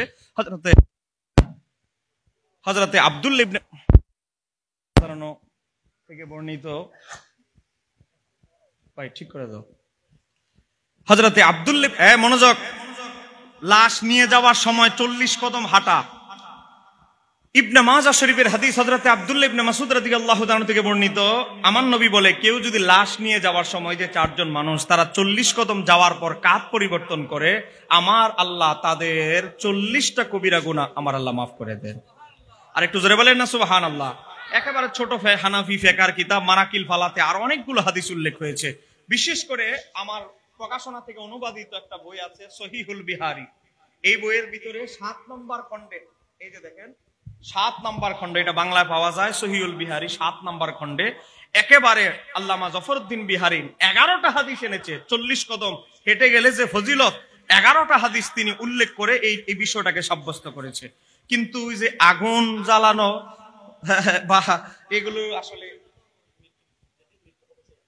যেই দিন জানাজা হবে তখন, কিন্তু পরবর্তীতে 40 দিন 40 কদম এগুলোর সাথে কোনো আপনি মৃত্যু সংক্রান্ত, দাফন কাফন সংক্রান্ত, মৃত ব্যক্তি সংক্রান্ত, কবরে দাফন কাফন, মৃত্যু সংক্রান্ত যত কিতাব আছে, ইমাম ইবনু জাওজির আর কিতাবুর রূহ, ইমাম সুয়ুতির শরহুস সুদূর, ইমাম কুরতুবির আত-তাসকিরা, যত কিতাব আছে, কোনো কিতাবে এই ধরনের কোনো কথা নাই। প্রশ্ন করেছেন যৌতুক কনের পক্ষে বরযাত্রী খাওয়া, কনের পক্ষ থেকে খাওয়াতে না পারলে বর পক্ষকে জোরপূর্বক সামাজিক খাওয়া নাম বলে, এটা কতটুকু জায়েজ? ইসলামে অলিমাকে সমর্থন করা হয়েছে, অলিমা সুন্নাত। আল্লাহর হাবিব সাল্লাল্লাহু আলাইহি সাল্লামের বিয়ের ইতিহাস দেখেন। ইমাম কাস্তালানির আল মাওয়াহিবুল্লাহ দুনিয়া 2 নম্বর খণ্ডটা পড়বেন, নবীর বিবাহের আলোচনা, স্ত্রীদের আলোচনা। নবী পাক সাল্লাল্লাহু আলাইহি সাল্লামের সমস্ত বিবিদের জীবনী খুলে দেখেন কিভাবে আল্লাহর হাবিব সাল্লাল্লাহু আলাইহি সাল্লাম বিবাহ বন্ধন আবদ্ধ হয়েছেন। নিজে দুম্বা বকরি জবাই করে সাহাবীদেরকে দাওয়াত দিয়ে অলিমা অনুষ্ঠান করে বিবাহের অনুষ্ঠান করেছেন। আর আজকে খাওয়াবে ছেলে পক্ষ, এখন এমন ভাবে 9-6 করে বলে, বিয়ায় আপনার কাছে কিছু চাই না, কিন্তু 500 মানুষ না খাওয়াইলে আমার ইজ্জত বাঁচবে না। এরকম বিয়ায় আছে না নাই? মেয়ে নেওয়ার আগেই বিয়াইরে মাইরে ফেলে। এই অবস্থা। আল্লাহ সুবহানাহু ওয়া তাআলা এই যৌতুক নামক, এটা এক প্রকার যৌতুক নামক এই ফিতনা থেকে আমাদের সমাজকে, এই কুসংস্কার থেকে আমাদের সমাজকে হেফাজত করেন। জোরে বলেন আমিন। প্রশ্ন করেছেন সুদ খাওয়া, সুদ নেওয়া জায়েজ কিনা? সুদের ওয়াজ আর নতুন করে কিছু করার নাই। আমাকে প্রশ্ন করবেন বিতর্কিত প্রশ্ন, আকীদাগত কোনো প্রশ্ন থাকতে, ইখতিলাফি প্রশ্ন, ওয়াহাবি, সালাফি, খারিজি, আহলে কোরআন, বিভিন্ন ফিতনা, বিভিন্ন বিষয়ে প্রশ্ন থাকলে করবেন। সুদ খাওয়া হালাল না হারাম এই ওয়াজ করতে হবে না। এই ওয়াজ সবাই জানে। যে সুদখোর সে আরো বেশি জানে, সে আরো বলে না আমি সুদ পছন্দ করি না, কিন্তু ভিতরে ভিতরে সুদ খাওয়া আবার ছাড়ে না। কথা বলে না কেন, ঠিক কিনা? হজে যাওয়ার আগে সুদের টাকা সব ক্লোজ করে যায়, মনে করে যাবে যদি আবার হজে মরে যায়, হজ থেকে আসার পরে 6 মাস পরে পকেটে হাত দেয়, পকেটটা ঠান্ডা, রাস্তাঘাটে বের হলে আমি সুদের টাকা পাইতাম, আর এখন টাকা পয়সা পকেটে আসে না। ওই হাজি সাহেব 6 মাস পরে আবার শুরু করে দেয় হজের লেনদেন, সুদের লেনদেন। এরকম হাজি সাহেব আছে না নাই? বেঁচে থাকতে হবে আল্লাহ সুবহানাহু ওয়া তাআলা, সুদ থেকে বেঁচে থাকতে হবে। বন্ধক, জমি বন্ধক, এটা হারাম। এই বিষয়ে বাহারে শরীয়তের 5 নম্বর খণ্ডের ভিতরে বিস্তারিত আলোচনা সে সেখানে পড়বেন। আল্লাহ সুবহানাহু ওয়া তাআলা আজকের আলোচনা কবুল করুক। আরেকটা প্রশ্ন করেছিলেন 40 জিয়াফত 4 দিনের অনুষ্ঠান 40 দিনের অনুষ্ঠান এগুলো সব হচ্ছে ইসালে সওয়াব। বলেন সব হচ্ছে কি সওয়াব? ইসালে সওয়াব। ইসাল মানে পৌঁছানো, সওয়াব মানে তো বুঝেন ভালো আমল, মাইয়েতের রুহে বকশিশ করা। যেমন কোরআন তেলাওয়াত 3টা সূরা বললেন, এক খতম কোরআন পড়লেন, এগুলো আপনি কি করলেন? মাইয়েতের রুহে বকশিশ করলেন, পাঠালেন। এটাকে বলা হয় পারিভাষিক আকীদার দৃষ্টিকোণে ইসালে সওয়াব। ইসালে সওয়াবের ব্যাপারে, এমনকি ইসালে সওয়াবের ব্যাপারে আহলে হাদিসদের বড় হুজুর ইবনে তাইমিয়া তার ফতোয়াটা শোনায় আমি আলোচনা শেষ করছি, যেহেতু আমার বাজান অনেক কষ্ট করে বৃষ্টিতে এসেছেন। ইবনে তাইমিয়া সে 32 খণ্ডে একটা ফতোয়ার কিতাব লিখেছে। ইবনে তাইমিয়াকে আজকে যারা এভাবে বুঝেন না, পা ছড়ায় এভাবে হাত বাঁধে, বারবার আঙ্গুল নাচায়, ওয়ালা দাল্লিন বলার ফলে বলে আমিন, নামাজের তারাবি নামাজ বলে 8 রাকাত, বিতির বলে 1 রাকাত, এদের বড় হুজুর ইবনে তাইমিয়া সে মাজমাউল ফতোয়া 24 নম্বর খণ্ড 306 পৃষ্ঠার ভিতরে বলে ওয়াকাদ্দাল্লা আলাইহিল কিতাবু ওয়াস সুন্নাতু, এই বিষয়টা মানে ইসালে সওয়াবটা আল্লাহর কিতাব দ্বারা, নবীর সুন্নাত দ্বারা, ওয়াল ইজমাউ এবং ইজমা দ্বারা, উম্মতের ইজমা দ্বারা প্রমাণিত যে ইসালে সওয়াব বৈধ প্রমাণিত। ফামান খালাফা এবং ইসালে সওয়াবের যারা বিরোধিতা করে, যালিকা কানা মিনাল আহলিল বিদাই, তারা হচ্ছে আহলে বেদাতি, বাতিল ফেরকা। বাতিল ফেরকার লোক ছাড়া কেউ ইসালে সওয়াব অস্বীকার করে না। আজকে ওয়াহাবি আহলে হাদিসদেরকে বলবো, আপনাদের ইবনে তাইমিয়া ফতোয়া দিয়েছে, একমাত্র বাতিল ফেরকা ছাড়া কেউ ইসালে সওয়াব অস্বীকার করে না, কোশ্চিন কালেও করে নাই। এখানে একটা ফতোয়া আছে, ফতোয়াটার নাম হচ্ছে মাজমাউল ফতোয়া ইবনে তাইমিয়ার। দেখেন এটা 32 খণ্ড, প্রায় 18,500 টাকা দিয়ে আমি ক্রয় করেছি। এটা 32 খণ্ড, এটা হচ্ছে 19 নম্বর খণ্ড। দেখেন এই কিতাবের ভিতরে ইবনে তাইমিয়া 19 নম্বর খণ্ডে 166 পৃষ্ঠা। এখানে আমার বাজান আছে 166 পৃষ্ঠার ভিতরে ইবনে তাইমিয়াকে প্রশ্ন করা হয়েছে। ইবনে তাইমিয়াকে প্রশ্ন করা হয়েছে, প্রশ্ন কই কি মাইয়িত যদি মারা যায়, মাইয়িত মারা যাওয়ার পরে তোআম, একেবারে তোআম শব্দ আছে, আমার বাজান এখানে আছে বাবা, তোআম শব্দ আছে না নাই? মাইয়িত যদি মারা যায় তার পক্ষ থেকে তোআম খাবারের আয়োজন করলে, কোরআন তেলাওয়াতের আয়োজন করলে এই সওয়াবগুলো কি মাইয়িতের রুহে যাবে, পৌঁছবে? ইবনে তাইমিয়াকে প্রশ্ন করছে। ইবনে তাইমিয়া জবাব দিচ্ছে। জবাব দিতে গিয়ে ইবনে তাইমিয়া বলতেছে, হ্যাঁ, আলোচনার পরিশেষে বলতেছে, ওয়ালাকিন, তবে ইজা তুসিদ্দিকানিল মাইয়িতি আলা মাইয়াকরাল কোরআন, কেউ যদি মাইয়িতের পক্ষ থেকে সদকা করে, আও গায়রিহিম, অথবা অন্যান্য যে কোনো ধরনের ইসালে সওয়াব করে, তারপরে ইয়ানফাহু যালিকা বিইত্তিফাকিল মুসলিমিন, এগুলো মৃত ব্যক্তির রুহে জমা হবে, মৃত ব্যক্তি উপকার লাভ করবে, বিইত্তিফাকিল মুসলিমিন, এতে মুসলমানরা একমত, একমত, একমত। এখানেই শেষ নয়, আমরা যে কোরআন খানির ব্যবস্থা করি 4 দিনে দিন 40 দিন, ইবনে তাইমিয়া বলে ওয়াকাযালিকা মান কারাল কোরআন মুহতাসিবান, কেউ যদি সওয়াবের আশা মৃত ব্যক্তির পক্ষে কোরআন তেলাওয়াত করে, ওয়াহদাহু ইলাল মাইয়িতি, মাইয়িতকে হাদিয়া দেয়, কি হবে? নাফাহু যালিকা, এর দ্বারা মৃত ব্যক্তি কবরে ফায়দা লাভ করবে, উপকৃত হবে। তোমাদের বড় হুজুর ইবনে তাইমিয়া ফতোয়া দিয়েছে, মৃত ব্যক্তির পক্ষ থেকে কোরআন খানি করলে, খাবারের আয়োজন করলে, এর দ্বারা মৃত ব্যক্তি উপকার লাভ করে, বিইত্তিফাকিল মুসলিমিন, এতে মুসলমান একমত, একমত, মুসলমানরা একমত। যারা বিরোধিতা করে তারা কি? এবার আহলে হাদিস হুজুরের ফতোয়া এবার আপনারা চিন্তা করেন কোন দলের ভিতরে আছেন। একটা হাদিস আপনাদেরকে বলছি, বিখ্যাত তাবি তাউস রাহমাতুল্লাহ আলাইহি একটা হাদিস বর্ণনা করেছে। তাউস রাহমাতুল্লাহ আলাইহি বলেন, হাদিসটি নকল করেছেন আজ থেকে 1050 বছর আগের কিতাব আল হিলিয়াতুল আউলিয়া, ইমাম আবু নাঈম ইসমানী 4 নম্বর খণ্ড 11 নম্বর পৃষ্ঠার ভিতরে এসেছে। হযরত তাউস রাহমাতুল্লাহ আলাইহি বলে, ইন্নাল মাউতা, নিশ্চয় মৃত ব্যক্তিদের, ইন্নাল মাউতা ইফতানুনা ফি কুবুরহিম সাবআন, মৃত ব্যক্তি কবরে 7 দিন পর্যন্ত তাকে পরীক্ষা নিরীক্ষা করা হয়। এজন্য হযরত তাউস রাহমাতুল্লাহ আলাইহি বলে, ফাকানু ইস্তাহিবুনা, এজন্য সাহাবীরা মুস্তাহাব মনে করতেন, আইয়ুতআম আনহুম তিলকাল আইয়ামে, সাহাবীরা এজন্য মৃত ব্যক্তি, সাহাবীদের আত্মীয় স্বজন মারা গেলে 7 দিন পর্যন্ত মৃত ব্যক্তির পক্ষ থেকে খাবার বিতরণ করাকে সাহাবীরা মুস্তাহাব মনে করতেন। আপনারা বলেন, সাহাবীরা যদি মৃত ব্যক্তির পক্ষে, আমরা তো একদিন 4th দিন খাওয়াই, সাহাবীরা যদি 7 দিন পর্যন্ত সাহাবীরা খাওয়াইতে পারে, আমরা একদিন খাওয়াইলে কোনো অসুবিধা আছে? আরেকটু জোরে বলেন, কোন অসুবিধা আছে? মনে রাখবেন তিরমিজি 2641 নম্বর হাদিস, আমার নবী বলে, বনি ইসরাইল 73 দলে বিভক্ত হয়েছে, আমার উম্মত, বনি ইসরাইল 72 দলে বিভক্ত হয়েছে, আমার উম্মত 73 দলে বিভক্ত হবে, কুল্লুহুম ফিন্নার, সব যাবে জাহান্নামে, তবে তবে ইল্লা মিল্লাতান ওয়াহিদাতান, তবে একটা দল ছাড়া। কোন দলটা জান্নাতে যাবে? আমার নবী বলে, মা আনা আলাইহি ওয়া সাহাবী, যেই দলের মডেল হবে আমি নবী, আমার সাহাবীরা, ওই দল জান্নাতে যাবে। সাহাবীরা যদি মৃত ব্যক্তির পরে, দাফনের পরে 7 দিন পর্যন্ত খাবার খাওয়াইতে পারে, আমরা 4th দিন একদিন খাওয়াইলে কি বেদাত হবে? সাহাবীরা বেদাত বুঝে নাই, বেদাত বুঝে ফেলছে আপনাদের ওই 40 ইয়ার মাদ্রাসার বড় হুজুর। আল্লাহ সুবহানাহু ওয়া তাআলা আমাদেরকে সঠিক বুঝ দান করুক। সবাই বলেন আমিন। আসসালামু আলাইকুম ওয়া রাহমাতুল্লাহি তাআলা ওয়া বারাকাতুহু। বাজান